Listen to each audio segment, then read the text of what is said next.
press the bell icon on the YouTube app and never miss another update.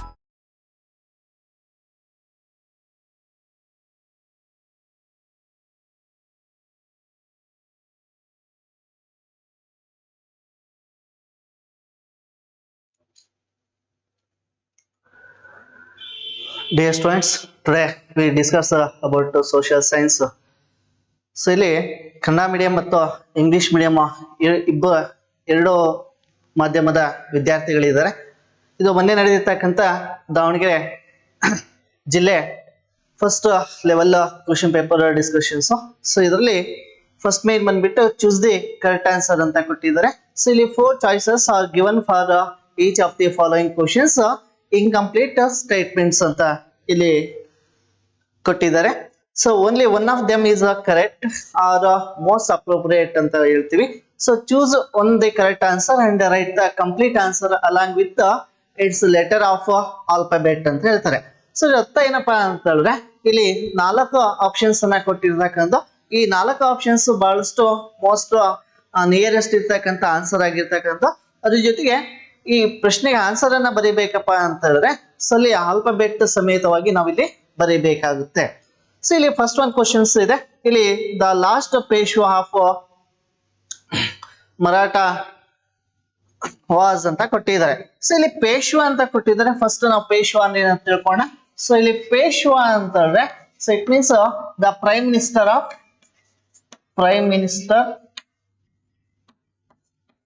Minister of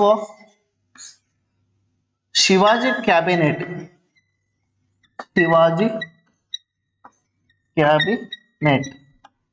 so ಇದನ್ನ ನಾವೇನ್ ಹೇಳ್ತಾ ಕರಿತೀವಿ, ಈ ಒಂದು ಶಿವಾಜಿ ಕ್ಯಾಬಿನೆಟ್ ಅಲ್ಲಿ ಇರ್ತಕ್ಕಂಥ ಪ್ರೈಮ್ ಮಿನಿಸ್ಟರ್ ನಾವೆಂತ ಕರಿತೀವಿ, ಇಲ್ಲಿ ಪೇಶ್ವಾ ಅಂತ ನಾವಿಲ್ಲಿ ಕರೀತಾ ಇದ್ವಿ. ಸೊ ಇಲ್ಲಿ was the last Peshwa of the Maratha kingdom ಅಂತ ಹೇಳಿದ್ರೆ so the first one options Bajirao ಅಂತ ಕೊಟ್ಟಿರ್ತಕ್ಕಂಥದ್ದು. Second options Bajirao second, third one Balaji Vishwanath and last one is Madhavrao ಅಂತ ಹೇಳಿದ್ದಾರೆ. ಸೊ ಇದರ ರೈಟ್ ಆನ್ಸರ್ ಏನಪ್ಪಾ ಅಂತಂದ್ರೆ ಇಲ್ಲಿ ಕೊನೆಯರಾಗಿರ್ತಕ್ಕಂಥ ಮರಾಠ ಪೇಶ್ವೆ ಯಾರಪ್ಪ ಅಂದ್ರೆ ಇಲ್ಲಿ ಬಾಜಿರಾವ್ ಸೆಕೆಂಡ್ ಅನ್ನ ನಾವಿಲ್ಲಿ ಹೇಳ್ಬೇಕಾಗುತ್ತೆ. Next, the states which oppose to join the Indian territory war ಅಂತ. ಸೊ ಅದ್ರ ಅರ್ಥ ಏನಪ್ಪಾ ಅಂತ ಹೇಳಿದ್ರೆ ಯಾವ ಸಂಸ್ಥಾನಗಳು ಭಾರತದ ಯೂನಿಯನ್ಗೋಸ್ಕರ ಅಂದ್ರೆ ಭಾರತದ ಒಕ್ಕೂಟಕ್ಕೆ ಸೇರ್ಪಡದೆ ಅಪೋಸ್ ಮಾಡಿರ್ತಕ್ಕಂಥ ಸಂಸ್ಥಾನಗಳು ಯಾವ್ಯಾವು. ಇಲ್ಲಿ ಮೊದಲೇದಾಗಿರ್ತಕ್ಕಂಥ ಸೊ ಇಲ್ಲಿ Mysuru state, Junagadh state, Hyderabad state ಅಂತ ಇದೆ. And second one Hyderabad state, Junagadh, Jammu and Kashmir. Third one Jammu is and Kashmir and Hyderabad. And last one is Junagadh, Mysuru and Jammu Kashmir. So ಇಲ್ಲಿ ಯಾವ ಸಂಸ್ಥಾನಗಳು ಭಾರತದ ಒಕ್ಕೂಟಕ್ಕೆ ಸೇರ್ಪಡೆ ಆಗೋದಕ್ಕೆ ವಿರೋಧವನ್ನ ವ್ಯಕ್ತಪಡಿಸಿರುವಪ್ಪ ಅಂತಂದ್ರೆ ಇಲ್ಲಿ ಪ್ರಮುಖವಾಗಿ ಹೈದರಾಬಾದ್ ಸ್ಟೇಟ್ ಆಗಿರ್ಬೋದು, ಇಲ್ಲಿ ಇರ್ತಕ್ಕಂಥ Nizams of Hyderabad and Junagadh dynasty ಅಂತ ಕರೀತಕ್ಕಂಥ. And last one is Jammu and Kashmir. These states which oppose to join the Indian territory ಅಂತ ಹೇಳ್ತೀವಿ. And next one the neighbouring countries which supporting terrorism in India are ಅಂತ ಕೊಟ್ಟಿದೆ. ಇಲ್ಲಿ 4 ಆಪ್ಷನ್ಸ್ ಅನ್ನ ಇದಾವೆ ಅಂತ ಹೇಳಿದ್ರೆ ಸೊ ಇಲ್ಲಿ ರಿಲೇಟೆಡ್ ಅನ್ನ ನೋಡ್ತಾ ಹೋಗೋಣ. ಅಂದ್ರೆ ಇಲ್ಲಿ ನೈಬರಿಂಗ್ ಅಂತ ಹೇಳ್ತೀವಿ ಅಂದ್ರೆ ಭಾರತದ ನೆರೆಹೊರೆಯ ರಾಷ್ಟ್ರಗಳು ಭಯೋತ್ಪಾದನೆಗೆ ಪ್ರಚೋದನೆ ಕೊಡ್ತಕ್ಕಂಥ ರಾಷ್ಟ್ರಗಳು ಯಾವ ಅಂತ ಇಲ್ಲಿ ನೋಡೋದಾದ್ರೆ ನಾವು ಫಸ್ಟ್ ಇದಕ್ಕೆ ಸಂಬಂಧ ಇರತಕ್ಕಂಥ ಆನ್ಸರ್ ಅನ್ನ ನೋಡೋದಾದ್ರೆ ಇಲ್ಲಿ ಅಮೆರಿಕ ಅಂಡ್ ರಷ್ಯಾವನ್ನ ನೋಡೋದಾದ್ರೆ ನಮ್ಮ ನೈಬರಿಂಗ್ ಕಂಟ್ರೀಸ್ ಅಲ್ಲ ಇವು. ಅದೇ ರೀತಿಯಾಗಿ ಇಲ್ಲಿ ಪಾಕಿಸ್ತಾನ, ನೇಪಾಳ ಕೊಟ್ಟಿದ್ದಾರೆ. ಪಾಕಿಸ್ತಾನ ಅಂಡ್ ರಷ್ಯಾ ಇದೆ. ಸೊ ಇಲ್ಲಿ ನೋಡ್ತಾ ಬಂದಾಗ ಸೊ ಇಲ್ಲಿ ನೇಪಾಳ ನಮ್ಮ ನೈಬರಿಂಗ್ ಕಂಟ್ರಿ ಆಗಿದ್ದು ಸಹ ಏನಾಗುತ್ತೆ ಬಟ್ ಅದು ಟೆರರಿಸಮ್ಗೆ ಎಂಕರೇಜ್ ಮಾಡ್ತಾ ಇಲ್ಲ. ಇನ್ನ ಪಾಕಿಸ್ತಾನ ಅಂಡ್ ರಷ್ಯಾ ಅಂತ ಹೇಳಿದ್ರೆ ಸೊ ರಷ್ಯಾ ಏನಾಗಿದೆ one of the good relationship with India ಅಂತ ಹೇಳ್ತೀವಿ. ಹಾಗಾಗಿ it is one of the good friend of the world ಅಂತ ಹೇಳಿದ್ರೆ ನಾವು ರಷ್ಯಾವನ್ನ ತಗೋಬಹುದು. ಹಾಗಾಗಿ ಇದು ಅದನ್ನ ಎಂಕರೇಜ್ ಮಾಡ್ತಾ ಇಲ್ಲ. ಇನ್ನ ರೈಟ್ ಆನ್ಸರ್ ಏನಾಗಿರ್ತಕ್ಕಂಥ Pakistan and China to supporting terrorism in India. ಇನ್ನ ಭಾರತದ ಭಯೋತ್ಪಾದನೆ ಅಂದ್ರೆ ಭಾರತದಲ್ಲಿ ಭಯೋತ್ಪಾದನೆ ಚಟುವಟಿಕೆಗೆ ಅವಕಾಶಗಳನ್ನ ಕಲ್ಪಿಸಿಕೊಡ್ತಕ್ಕಂಥ 2 ರಾಷ್ಟ್ರಗಳು ಭಾರತದ ನೆರೆಯ ರಾಷ್ಟ್ರಗಳು ಯಾವಪ್ಪ ಅಂತಂದ್ರೆ ಇಲ್ಲಿ ಪಾಕಿಸ್ತಾನ ಮತ್ತು ಚೀನಾವನ್ನ ನಾವಿಲ್ಲಿ ತಗೋಬೇಕಾಗುತ್ತೆ. ಇನ್ನ question number 4th one, the article which says compulsory, ಇಲ್ಲಿ ಫ್ರೀ ಅಂಡ್ ಕಂಪಲ್ಸರಿ ಅಂತ ಆಗ್ಬೇಕಾಗಿತ್ತು, ಅಲ್ಲಿ ಕಂಪಲ್ಸರಿ ಅಂತ ಕೊಟ್ಟಿದೆ. ಇಲ್ಲಿ free and compulsory education is a fundamental right of the children. ಇಲ್ಲಿ ಆರ್ಟಿಕಲ್ಸ್ ಅನ್ನ ಕೊಟ್ಟಿದ್ರೆ ಸಾಕಷ್ಟು ಆರ್ಟಿಕಲ್ಸ್ ಅನ್ನು ನೋಡ್ತಾ ಬಂದಾಗ ಇಲ್ಲಿ 29, 39, 21 and 31 ಇದೆ. Actually the right answer is 21 A. ಇಲ್ಲಿ ಕಂಪಲ್ಸರಿ ಇಲ್ಲಿ ಎ ಅಂತ ಕೊಟ್ಟಿಲ್ಲ, ಕ್ವಶನ್ ಪೇಪರ್ ಅಲ್ಲಿ ಸಹ ಮಿಸ್ಟೇಕ್ ಇದೆ, ಅದನ್ನ ನೀವು ನೋಟ್ ಮಾಡ್ಕೋಬೇಕು. ಸೊ 21 ಏನ್ ಹೇಳುತ್ತಪ್ಪ ಅಂದ್ರೆ ಇಲ್ಲಿ free and compulsory education between the age of 6 to 14 years ಅಂತ ಹೇಳ್ತೀವಿ, ಅಥವಾ RT ಅಂತ ನಾವ್ ಹೆಂಗ್ ಕರಿತೀವಿ. ಸೊ RT ಇಂಪ್ಲಿಮೆಂಟ್ ಆಗಿರ್ತಕ್ಕಂಥದ್ದೇ article number 21. RT means right to education. So education is one of the fundamental right of our constitutions. So ಅದನ್ನ declare ಮಾಡ್ತಕ್ಕಂಥ ಒಂದು ಆರ್ಟಿಕಲ್ಸ್ ಯಾವುದು ಅಂದ್ರೆ 21 ಎ ಅಂತ ಹೇಳ್ಬೇಕು. Next, the main purpose of implementation of POCSO act 2012 is ಅಂತ ಕೊಟ್ಟಿದೆ. ಇಲ್ಲಿ ಫೋಕ್ಸೋ ಆಕ್ಟ್ ಅಂತ ಹೇಳಿದ್ರೆ ಇಲ್ಲಿ protections of children sexual offence act ಅಂತ. So this act implemented in the year of 2012. So ಇದ್ರ ಪ್ರಕಾರವಾಗಿ ಏನ್ ಹೇಳುತ್ತಪ್ಪ ಅಂತಂದ್ರೆ so eradication of child labour ಅಂತ ಹೇಳುತ್ತೆ. ಸೊ ಇದು ಚೈಲ್ಡ್ ಲೇಬರ್ ಅನ್ನ ಇರಾಡಿಗೇಷನ್ ಮಾಡ್ಬೇಕು ಅಂತ ಹೇಳ್ತಾ ಬಂದಿದೆ. ಇನ್ನ ಇರಾಡಿಗೇಷನ್ ಆಫ್ ಫಿಮೇಲ್ ಫಿಟಿಸೈಡ್ ಅಂತ ಹೇಳ್ತೀವಿ. ಸೊ ಇನ್ನ eradication of child marriage and control of sexual harassment of children. So ಇಲ್ಲಿ ಫೋಕ್ಸೋ ಆಕ್ಟ್ ಪ್ರಕಾರವಾಗಿ ಸೊ ಇಲ್ಲಿ control of sexual harassment on children ಅಂತ ಹೇಳ್ಬೇಕಾಗುತ್ತೆ. ಯಾಕಂದ್ರೆ ಈ ಕಾಯ್ದೆ ಅದು ಏನ್ ಮಾಡುತ್ತೆ, ಈ ಮಕ್ಕಳ ಮೇಲೆ ನಡೀತಕ್ಕಂಥ ಲೈಂಗಿಕ ಅತ್ಯಾಚಾರವನ್ನ ಇದೇನ್ ಮಾಡುತ್ತೆ, ವಿರೋಧನೆ ಮಾಡ್ತಕ್ಕಂಥದ್ದು ಅಥವಾ ನಿಯಂತ್ರಣ ಮಾಡ್ತಕ್ಕಂಥ ಒಂದು ಕಾಯ್ದೆ ಅಡಿಯಲ್ಲಿ ಬರ್ತಾ ಇದೆ. ಇದನ್ನ ನಮ್ಮ ಇಂಡಿಯನ್ ಗವರ್ಮೆಂಟ್ 2012 ಅಲ್ಲಿ ಈ ಆಕ್ಟ್ ಅನ್ನ ಇಂಪ್ಲಿಮೆಂಟ್ ಮಾಡಿರ್ತಕ್ಕಂಥದ್ದು. Next one, the lowest temperature as recorded in the following place in India. So ಇಲ್ಲಿ 4 ಪ್ಲೇಸ್ ಕೊಟ್ಟಿದ್ದಾರೆ. 4 ಪ್ಲೇಸ್ ಬಹಳಷ್ಟು ಇಂಪಾರ್ಟೆಂಟ್ ಆಗಿರ್ತಕ್ಕಂಥದ್ದು. ಇಲ್ಲಿ ರೂಯ್ಲಿ ಕೊಟ್ಟಿರ್ತಕ್ಕಂಥದ್ದು. So what is the importance of Ruyli ಅಂತ ಹೇಳಿದ್ರೆ so it is the very lowest rainfall regions of India ಅಂತ ಕರಿತೀವಿ. ಸೊ ನಮ್ಮ ಭಾರತದಲ್ಲಿ ಅತಿ ಕಡಿಮೆ ಮಳೆ ಬೀಳ್ತಕ್ಕಂಥ ಒಂದು ಪ್ರದೇಶ ಯಾವ್ದಪ್ಪ ಅಂತ ಹೇಳಿದ್ರೆ ರೂಯ್ಲಿ ಅಂತ ಹೇಳ್ತೀವಿ. ಸೊ ಇನ್ನು ರಾಜಸ್ಥಾನ್, ಇದು ಸಹ ಏನಾಗುತ್ತೆ ರಾಜಸ್ಥಾನದಲ್ಲಿ ಕಂಡು ಬರ್ತಕ್ಕಂಥದ್ದು. ಆಪ್ಷನ್ ಸೆಕೆಂಡ್, ದ ಗಂಗಾನಗರ್ ಅಂತ ಹೇಳ್ತೀವಿ. It is also located in the Rajasthan. So it is the highest temperature regions of India.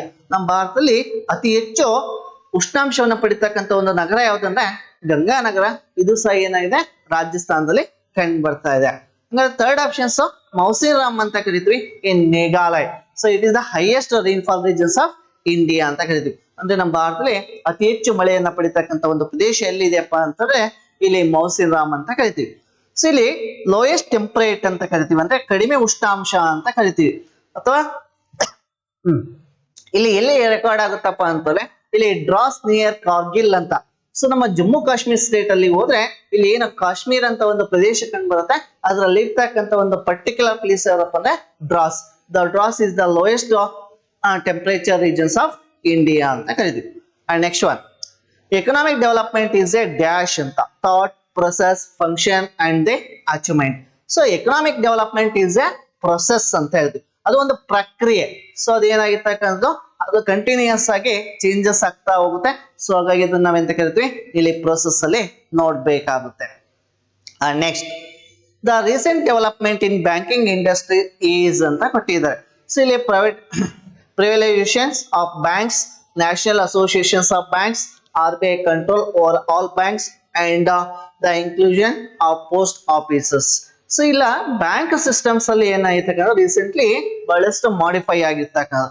So ಏನ್ ಮಾಡಿಫೈ ಆಗಿದೆಯಪ್ಪ ಅಂತಂದ್ರೆ ಇಲ್ಲಿ the inclusion of post offices, ಅಂದ್ರೆ ಪೋಸ್ಟ್ ಆಫೀಸ್ಗಳು ಸಹ ಏನಾಗಿರ್ತಕ್ಕಂಥ ಇತ್ತೀಚೆಗೆ ಆಸ್ ಎ ಬ್ಯಾಂಕ್ ಆಗಿ ವರ್ಕ್ ಅನ್ನ ಮಾಡ್ತಾ ಇದಾವೆ. ಹಾಗಾಗಿ recently development is banking industry is ಅಂತ ಹೇಳಿದ್ರೆ the inclusion of post offices ಅಂತ ಹೇಳ್ಬೇಕಾಗುತ್ತೆ. ಸೊ ಇಷ್ಟು ಫಸ್ಟ್ ಮೈನ್. ಸೊ ಇಲ್ಲಿ ಏನ್ ಮಾಡ್ಬೇಕಾಗುತ್ತೆ, ಸೊ ಇಲ್ಲಿ ಫಸ್ಟ್ ಮೈನ್ ಅಲ್ಲಿ 8 ಕ್ವಶನ್ಸ್ ಬರುತ್ತೆ. ಸೊ 8 ಕ್ವಶನ್ಸ್ ಸಹ ಏನಾಗುತ್ತೆ ಈಚ್ ಒಂದು ಕ್ವಶನ್ 1 ಮಾರ್ಕ್ಸ್ ನಮಗೆ ಬರ್ತಾ ಹೋಗುತ್ತೆ. ಸೊ ಇಲ್ಲಿ ಏನ್ ಮಾಡ್ಬೇಕಪ್ಪ ಅಂತಂದ್ರೆ ಇಲ್ಲಿ ಪ್ರತಿಯೊಂದು ಪ್ರಶ್ನೆಗೆ ಉತ್ತರವನ್ನ ಬರಿಬೇಕಾದ್ರೆ ವಿತ್ ಆಲ್ಫಾಬೆಟ್ ನ ನಾವು ಬರಿಬೇಕಾಗುತ್ತೆ. ಸೊ ಫಾರ್ ಎಕ್ಸಾಂಪಲ್ ಇಲ್ಲಿ 7th question economic development is ಅಂತ ಇದೆ. ಸೊ ಇಲ್ಲಿ ರೈಟ್ ಆನ್ಸರ್ ಏನಾಗಿರ್ತಕ್ಕಂಥ ಬಿ. ಸೊ ಹಾಗಾಗಿ ನಾವು ಬಿ ಇಲ್ಲಿ ಆಪ್ಷನ್ಸ್ ಅನ್ನ ಇಲ್ಲಿ ಆಲ್ಫಾಬೆಟ್ ಅನ್ನ ಬರೆದು ನಾವ್ ಏನ್ ಮಾಡ್ಬೇಕಾಗುತ್ತೆ ಇಲ್ಲಿ ಪ್ರೊಸೆಸ್ ಅಂತ ಬರಿಬೇಕಾಗುತ್ತೆ.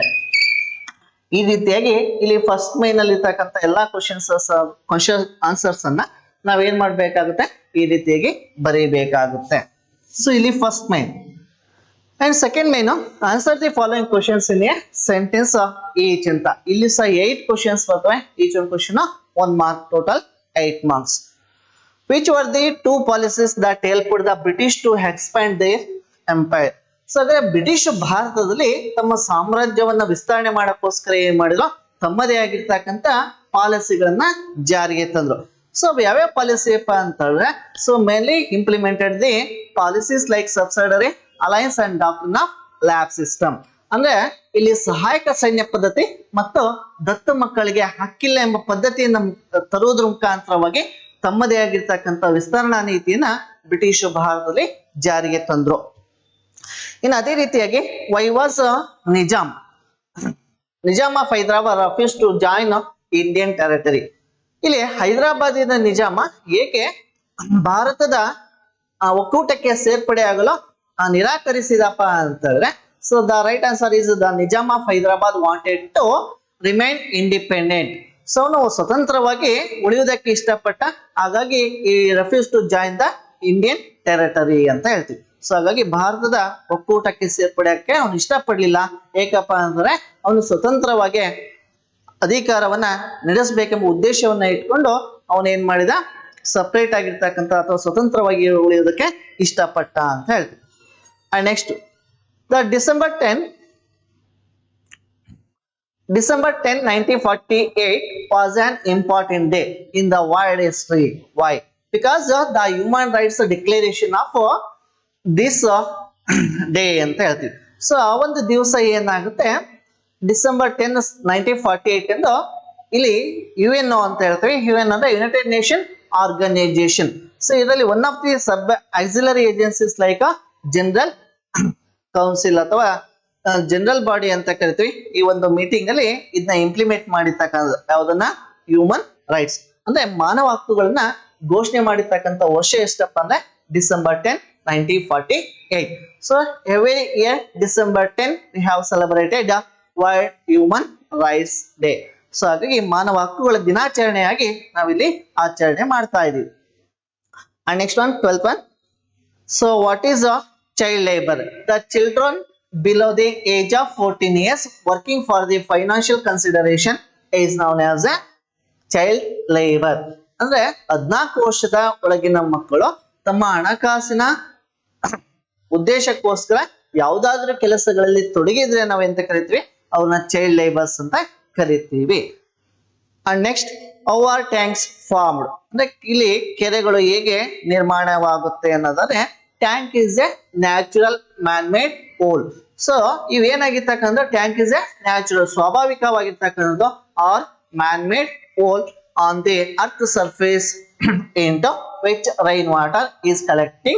It is known as a so the tanks are formed.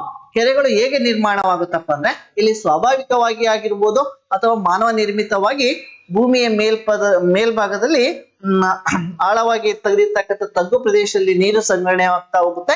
ಅದನ್ನ ನಾವೆಂತ ಕರಿತೀವಿ, ಇಲ್ಲಿ ಕೆರೆಗಳು ಅಂತ ಕರೀತಾ ಇದೀವಿ. And 4th one, which type of climate India has? So ನಮ್ಮ ಭಾರತ ಯಾವ ರೀತಿಯಾಗಿರ್ತಕ್ಕಂಥ ವಾಯುಗುಣವನ್ನ ಒಳಗೊಂಡಿದೆ ಅಂತಂದ್ರೆ, India has a tropical monsoon type of climate. ಅಂದ್ರೆ ಟ್ರೋಪಿಕಲ್ ಅಂತ ಹೇಳಿದ್ರೆ ಇಲ್ಲಿ ಉಷ್ಣ ವಲಯದ ಮಾನ್ಸೂನ್ ವಾಯುಗುಣವನ್ನ ಒಳಗೊಂಡಿರ್ತಕ್ಕಂಥ ಒಂದು ದೇಶ ಆಗಿರ್ತಕ್ಕಂಥದ್ದು. So what is a per capita income?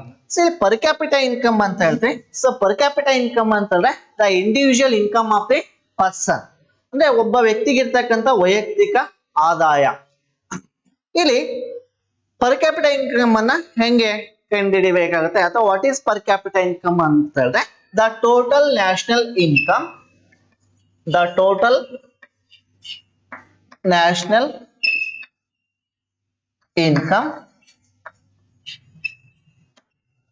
divided by the total population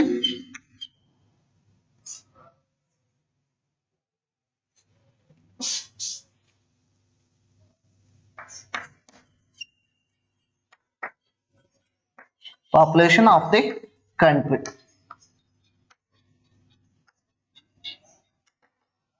so ಇಲ್ಲಿ ನಿಮಗೆ ಏನಾಗುತ್ತೆ, the total national income divided by the total population of the country is equal to per capita income ಅಂತ ಕರೀತೀವಿ. So ಈ ರೀತಿಯಾಗಿ ನಾವ್ ಏನ್ ಮಾಡ್ಬೋದು, ಇಲ್ಲಿ ಪರ್ ಕ್ಯಾಪಿಟಾ ಇನ್ಕಮ್ ಅನ್ನ ಕ್ಯಾಲ್ಕುಲೇಟ್ ಮಾಡ್ತಾ ಹೋಗ್ಬೋದು. Next, what is the central bank of India? ನಮ್ಮ ಭಾರತದ ಸೆಂಟ್ರಲ್ ಬ್ಯಾಂಕ್ ಅಥವಾ mother bank of India or chief bank of India ಅಂತ ಹೇಳಿದ್ರೆ right answer is R B I. R B I ಅಂತ ಹೇಳಿದ್ರೆ ರಿಸರ್ವ್ ಬ್ಯಾಂಕ್ ಆಫ್ ಇಂಡಿಯಾ ಅಂತ ಕರಿತೀವಿ. ಇಷ್ಟು ಸೆಕೆಂಡ್ ಮೇನ್ ಅಲ್ಲಿ ಇರ್ತಕ್ಕಂಥ question answers. Next one third ಮೇನಿಗೆ ಹೋಗೋಣ. Answer the following questions in 4 sentence each. ಇಲ್ಲಿ ಸಹ ಏನಾಗುತ್ತೆ 8 ಕ್ವಶನ್ ಇದಾವೆ. ಈಚ್ ಒನ್ ಕ್ವಶನ್ಸ್ 2 ಮಾರ್ಕ್ಸ್ ನ ಇಲ್ಲಿ ಪಡ್ಕೊಳ್ತಾ ಬರ್ಬೋದು. ಟೋಟಲ್ ಆಗಿ ಇಲ್ಲಿ 60 ಮಾರ್ಕ್ಸ್ ನ ತೆಕ್ಕೋಬಹುದು. ಸೊ ಇಲ್ಲಿ first one question, mention the reasons for the battle of Buxar. ಅಂದ್ರೆ ಬಕ್ಸರ್ ಕದನಕ್ಕೆ ಕಾರಣವಾಗಿರ್ತಕ್ಕಂಥ ಅಂಶಗಳು ಯಾವ್ಯಾವು ಅನ್ನೋದಾದ್ರೆ, ಇಲ್ಲಿ first one, the Mir Jafar. The Mir Jafar opposed the British. The British removed him and appointed the Mir Qasim as the Nawab of Bengal. So ಇಲ್ಲಿ British ಏನ್ ಮಾಡ್ತಾ ಇದ್ರೆ, first ಗೆ ಮೀರ್ ಜಾಫರ್ ನನ್ನ ಏನ್ ಮಾಡ್ತಾ ಇದ್ರೆ ನವಾಬನನ್ನಾಗಿ ಮೀರ್ ಜಾಫರ್ ಫಸ್ಟ್ ಬ್ರಿಟಿಷ್ ಅನ್ನ ಅಪೋಸ್ ಮಾಡ್ತಾ ಇದ್ರೆ. ಸೊ ಅಪೋಸ್ ಮಾಡಿದ ಪರಿಣಾಮವಾಗಿ ಬ್ರಿಟಿಷ್ ಏನ್ ಮಾಡುತ್ತೆ, ಈ ರಿಮೂವ್ಡ್ ಹಿಮ್, ಇವನನ್ನ ಅಧಿಕಾರದಿಂದ ಕಿತ್ತಾಕಿ ಮತ್ತೆ ಯಾರನ್ನ ಅಪಾಯಿಂಟ್ ಮಾಡುತ್ತೆ, appointed the Mir Qasim as the Nawab of Bengal ಅಂತ ಅಪಾಯಿಂಟ್ ಮಾಡುತ್ತೆ. Point number 1. ಇನ್ನು point number 2,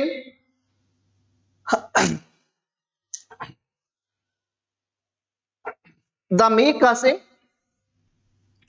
and Nawab of Oudh and Mughal Emperor Shah Alam II to form the Triple Alliance to fight against the British government. ಇಲ್ಲಿ ಏನ್ ಮಾಡ್ತಾ ಇದ್ರೆ, ಇಲ್ಲಿ ಒಂದು triple Allianz ಅಂತ ಹೇಳ್ತೀವಿ. ಇಲ್ಲಿ ಮೂವರ ಒಂದು ಒಕ್ಕೂಟ ಒಳಗೊಂಡುತ್ತೆ. ಸೊ ದ ಟ್ರಿಪಲ್ ಅಲೈನ್ಸ್ ಮೇಲೆ ಇನ್ಕ್ಲೂಡಿಂಗ್ ಆಫ್ ಮೊಘಲ್ ಎಂಪರರ್.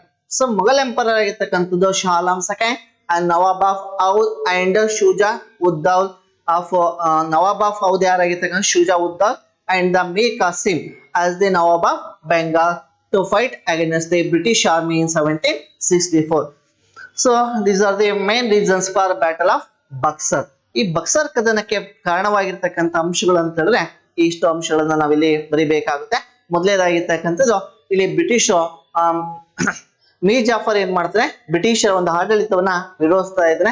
ಅದರ ಪರಿಣಾಮವಾಗಿ ಬ್ರಿಟಿಷ್ ಏನ್ ಮಾಡ್ತಾರೆ, ಈ ಮೀರ್ ಜಾಫರ್ನ ಅಧಿಕಾರದಿಂದ ಕೆಳಗಿಳಿಸಿ ಇಲ್ಲಿ ಮೀರ್ ಕಾಸಿಮನ್ನ ಬಂಗಾಳದ ನವಾಬನಾಗಿ ನೇಮಕ ಮಾಡ್ತಾ ಇದ್ದಾರೆ. But after later, so once again Mir Qasim removed the Nawab of Bengal. So ಇಲ್ಲಿ ನವಾಬನ ಬೆಂಗಾಲ್ದಲ್ಲಿ ಇರ್ತಕ್ಕಂಥ ನವಾಬರ ಅಧಿಕಾರದಿಂದ ಕಿತ್ತಾಕ್ತಾ ಇದ್ರೆ. ಹಾಗಾಗಿ ಇಲ್ಲಿ ಇರ್ತಕ್ಕಂಥ ಯಾರು ಮೀರ್ ಕಾಸಿಮ್ ಏನ್ ಮಾಡ್ತಾನೆ, to form the triple alliance to fight against the British government. So ಇಲ್ಲಿ ಯಾರ್ಯಾರು ಪಾರ್ಟಿಸಿಪೇಟ್ ಮಾಡ್ತಾ ಇದಾರೆ, ಇಲ್ಲಿ Mughal emperor Shah Alam second, the Nawab of Awadh ಯಾರು Shuja Uddaula and Mir Qasim as the Nawab of Bengal. So ಈ ರೀತಿಯಾಗಿ ಈ ಒಂದು ಕಾರಣಗಳಿಂದ ಏನಾಗುತ್ತೆ, ಈ ಬ್ಯಾಟಲ್ ಆಫ್ ಬಕ್ಸರ್ ನಡೀತಾ ಹೋಗುತ್ತೆ. And next one, what are the teachings of Brahma Samaj? ಇಲ್ಲಿ Brahma Samaj or Brahma Samaj both are same meaning. So ಇಲ್ಲಿ what are the main advocates by the Rajaram Mohan Roy ಅಂತ ಹೇಳಿದ್ರು ಒಂದೇ, or what are the main teachings of Brahma Samaj ಅಂದ್ರೆ ಒಂದೇ. So first one, point number 1, advocated monotheism. So next, opposed meaningless rituals. In every person should live with dignity. And Brahma Samaj intended to assure equality to women by opposing polygamy. It advocated for a share of property to honor dignity of life of widow. And also opposed child marriage. In a Brahma Samaj declared that one can take good things from anywhere. ಒಳ್ಳೆಯ ವಿಚಾರಗಳನ್ನ ಎಲ್ಲಿದ್ರು ನಾವು ಸ್ವೀಕಾರ ಮಾಡ್ಬೇಕಂತ ಹೇಳ್ತಾ ಹೋಗ್ತಾರೆ. He was open, they received good thoughts even from the West. He gave importance to English educations. So ಇಲ್ಲಿ ಬ್ರಹ್ಮ ಸಮಾಜಕ್ಕೆ ರಾಜಾರಾಮ್ ಮೋಹನ್ ರಾಯರ ಕೊಡುಗೆಗಳು ಅಂತ ಹೇಳ್ಬೋದು. ಸೊ ಇಲ್ಲಿ ಏನ್ ಹೇಳ್ತಪ್ಪ ಅಂತಂದ್ರೆ ಇಲ್ಲಿ ಮಾನೋಥಿಸಮ್ ಅಂತ ಹೇಳ್ತೀವಿ.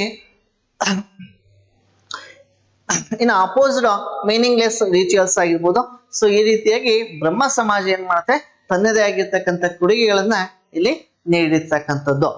ನೆಕ್ಸ್ಟ್, ಸೊ ಇನ್ನು what are the basic aspects of Indian foreign policy, ಅಂದ್ರೆ ಭಾರತದ ವಿದೇಶಾಂಗ ನೀತಿಯ ಮೂಲಭೂತ ಅಂಶಗಳು ಯಾವ್ಯಾವ ಅಂತ ಹೇಳ್ತೀವಿ. ಇದನ್ನ ನಾನು ಸಾಕಷ್ಟು ಟೈಮ್ ಕ್ಲಾಸ್ ಡಿಸ್ಕಸ್ ಮಾಡ್ಬೇಕಾದ್ರೆ ಹೇಳ್ತಾ ಬಂದಿದೆ. ಇಲ್ಲಿ 5 fundamental factors of our Indian foreign policy such as a Panchsheel principles. And next one non alignment movement or NAM ಅಂತ ಹೇಳಿದ್ವಿ. ನಾಮ್ ಅಂತಂದ್ರೆ non alignment movement or non alignment policy. And next anti imperialism ಆಗಿರ್ತಕ್ಕಂಥ and anti apartheid policy and disarmament, the 5 fundamental factors of our Indian foreign policy. So ಹಾಗಾಗಿ ನಮ್ಮ ಭಾರತ ವಿದೇಶಾಂಗ ನೀತಿಯ ಮೂಲಭೂತ ಅಂಶಗಳು ಯಾವುದಂದ್ರೆ, ಮೊದಲನೇದಾಗಿರ್ತಕ್ಕಂಥದ್ದು ಪಂಚಶೀಲ ತತ್ವಗಳು, ಎರಡನೇದು ಅಲಿಪ್ತ ನೀತಿ, ಮೂರನೇದಾಗಿರ್ತಕ್ಕಂಥದ್ದು ವಸಾಹತುಶಾಹಿತ್ವಕ್ಕೆ ವಿರೋಧವನ್ನ ವ್ಯಕ್ತಪಡಿಸ್ತಾ ಇದೆ. ಅದೇ ರೀತಿಯಾಗಿ ಈ ವರ್ಣಭೇದ ಪದ್ಧತಿ ವಿರುದ್ಧ ಹೋರಾಟವನ್ನ ಮಾಡ್ತಕ್ಕಂಥದ್ದು. ಇನ್ನ ಡಿಸಾರ್ಮಮೆಂಟ್ ಅಂತಂದ್ರೆ ಇಲ್ಲಿ ನಿಶಸ್ತ್ರೀಕರಣ ಅಂತ ಹೇಳ್ತೀವಿ. ಈ ಒಂದು 5 ಮೂಲಭೂತ ಅಂಶಗಳನ್ನ ಇಟ್ಕೊಂಡು ನಮ್ಮ ಭಾರತದ ವಿದೇಶಾಂಗ ನೀತಿಯನ್ನ ಇಲ್ಲಿ ಪ್ರಾರಂಭ ಮಾಡಿರ್ತಕ್ಕಂಥದ್ದು. ಇದಕ್ಕೆ ಇಂಟರ್ ಚಾಯ್ಸ್ ಕ್ವಶನ್ಸ್ ಅನ್ನ ಕೊಟ್ಟಿದ್ದಾರೆ. What are the obstacles to relationship between India and China. So ಭಾರತ ಮತ್ತು ಚೀನಾ ನಡುವೆ ಇರ್ತಕ್ಕಂಥ ಸಂಬಂಧ ಅಷ್ಟೊಂದು ಸರಿ ಇಲ್ಲ. ಏಕೆಂದ್ರೆ China has annexed Tibet against India win. So ಇಲ್ಲಿ ಇಂಡಿಯಾ ಚೀನಾ ಒಂದು ಸಮಸ್ಯೆ ಆಗೋದಕ್ಕೆ ಪ್ರಮುಖವಾಗಿರ್ತಕ್ಕಂಥ ಕಾರಣ ಏನಪ್ಪಾ ಅಂತಂದ್ರೆ ಈ ಟಿಬೆಟಿಯನ್ ಒಂದು ಇಶ್ಯೂಸ್ ಯಾವ್ದ್ರ ನಡುವೆ between India and the China. So ಇನ್ನ ಈ 1962 China invaded India and won the war. ಇನ್ನ 1962 ಅಲ್ಲಿ 1962 ಇಸ್ವಿಲಿ ಚೀನಾ ಭಾರತದ ಮೇಲೆ ಅದೇ ಟಿಬೆಟಿಯನ್ ಇಶ್ಯೂ ಅನ್ನ ಇಟ್ಕೊಂಡು ಏನ್ ಮಾಡುತ್ತೆ, ಭಾರತದ ಮೇಲೆ ದಾಳಿಯನ್ನ ಮಾಡುತ್ತೆ. ಅದ್ರ ಜೊತೆಗೆ ಇಲ್ಲಿ ಭಾರತ ಸೋಲನ್ನ ಅನುಭವಿಸಿರ್ತಕ್ಕಂಥದ್ದು.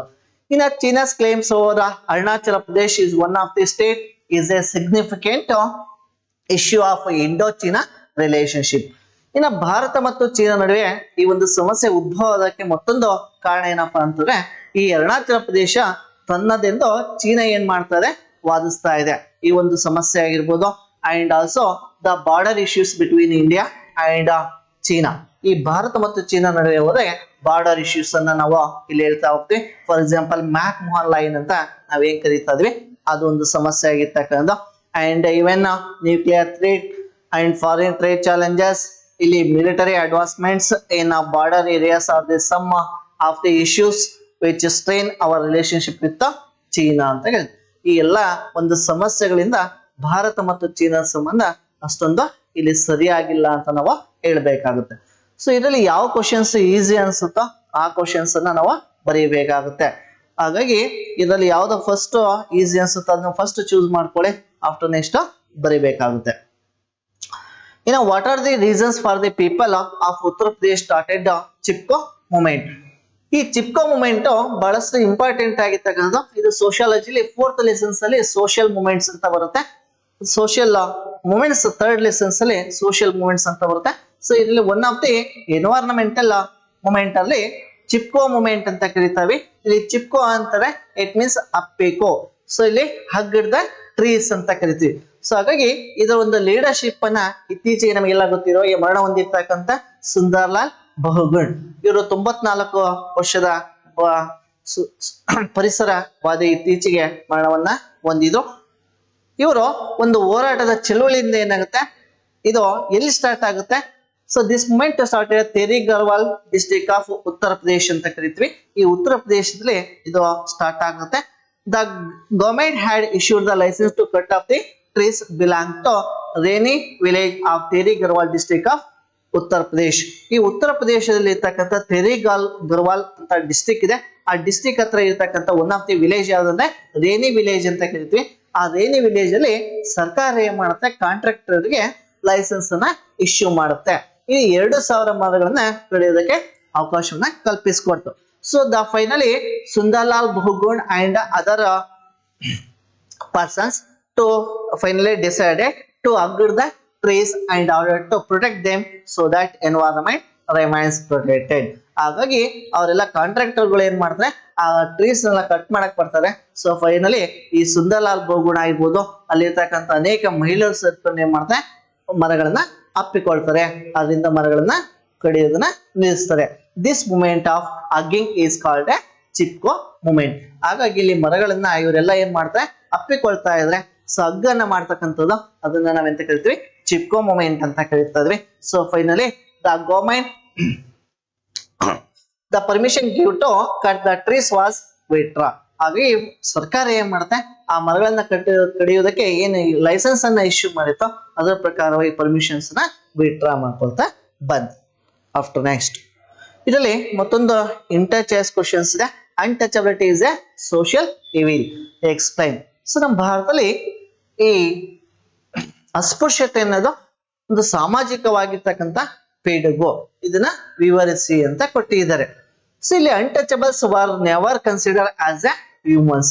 ಇಲ್ಲಿ ಅನ್ಟಚಬಲ್ಸ್ ಅಲ್ಲಿ ಇವರು ಮಾನವರೇ ಅಲ್ಲ ಅಂತ ಇಲ್ಲಿ ಏನ್ ಮಾಡಿದ್ರೆ ಕನ್ಸಿಡರ್ ಮಾಡಿರ್ತಕ್ಕಂಥದ್ದು. ಇನ್ನ inequality in socio economic areas of life. ಇನ್ನ ಅಸ್ಪೃಶ್ಯರಿಗೆ ಏನಾಗಿದೆ ಅನ್ನೋದು ಆರ್ಥಿಕ ವಿಚಾರಗಳಲ್ಲಿ ಮತ್ತು ಸಾಮಾಜಿಕ ವಿಚಾರಗಳಲ್ಲಿ ಯಾವುದೇ ರೀತಿಯಾಗಿರ್ತಕ್ಕಂಥ ಸಮಾನತೆಗಳನ್ನ ಕೊಟ್ಟಿಲ್ಲ. ಅಂದ್ರೆ ಅಸಮಾನತೆ ಏನಾಗುತ್ತೆ, ಜಾಸ್ತಿ ಇದೆ. The untouchables occupy the lowest position in the strata of the caste-based society. So ಇದು ಎಸ್ಪೆಷಲಿ ಇಂಡಿಯನ್ ಸೊಸೈಟಿಯನ್ನ ನಾವು ನೋಡ್ತಾ ಬಂದಾಗ, ಎಸ್ಪೆಷಲಿ ಏನ್ಷಿಯಂಟ್ ಟೈಮ್ಸ್ ಅಲ್ಲಿ ನೋಡ್ತಾ ಬಂದಾಗ, there are a 4 varnas like Brahmana, Kshatriya, Vaishya and the Shudras. The shudras are the lowest position in the strata of caste system ಅಂತ ಕರಿತೀವಿ.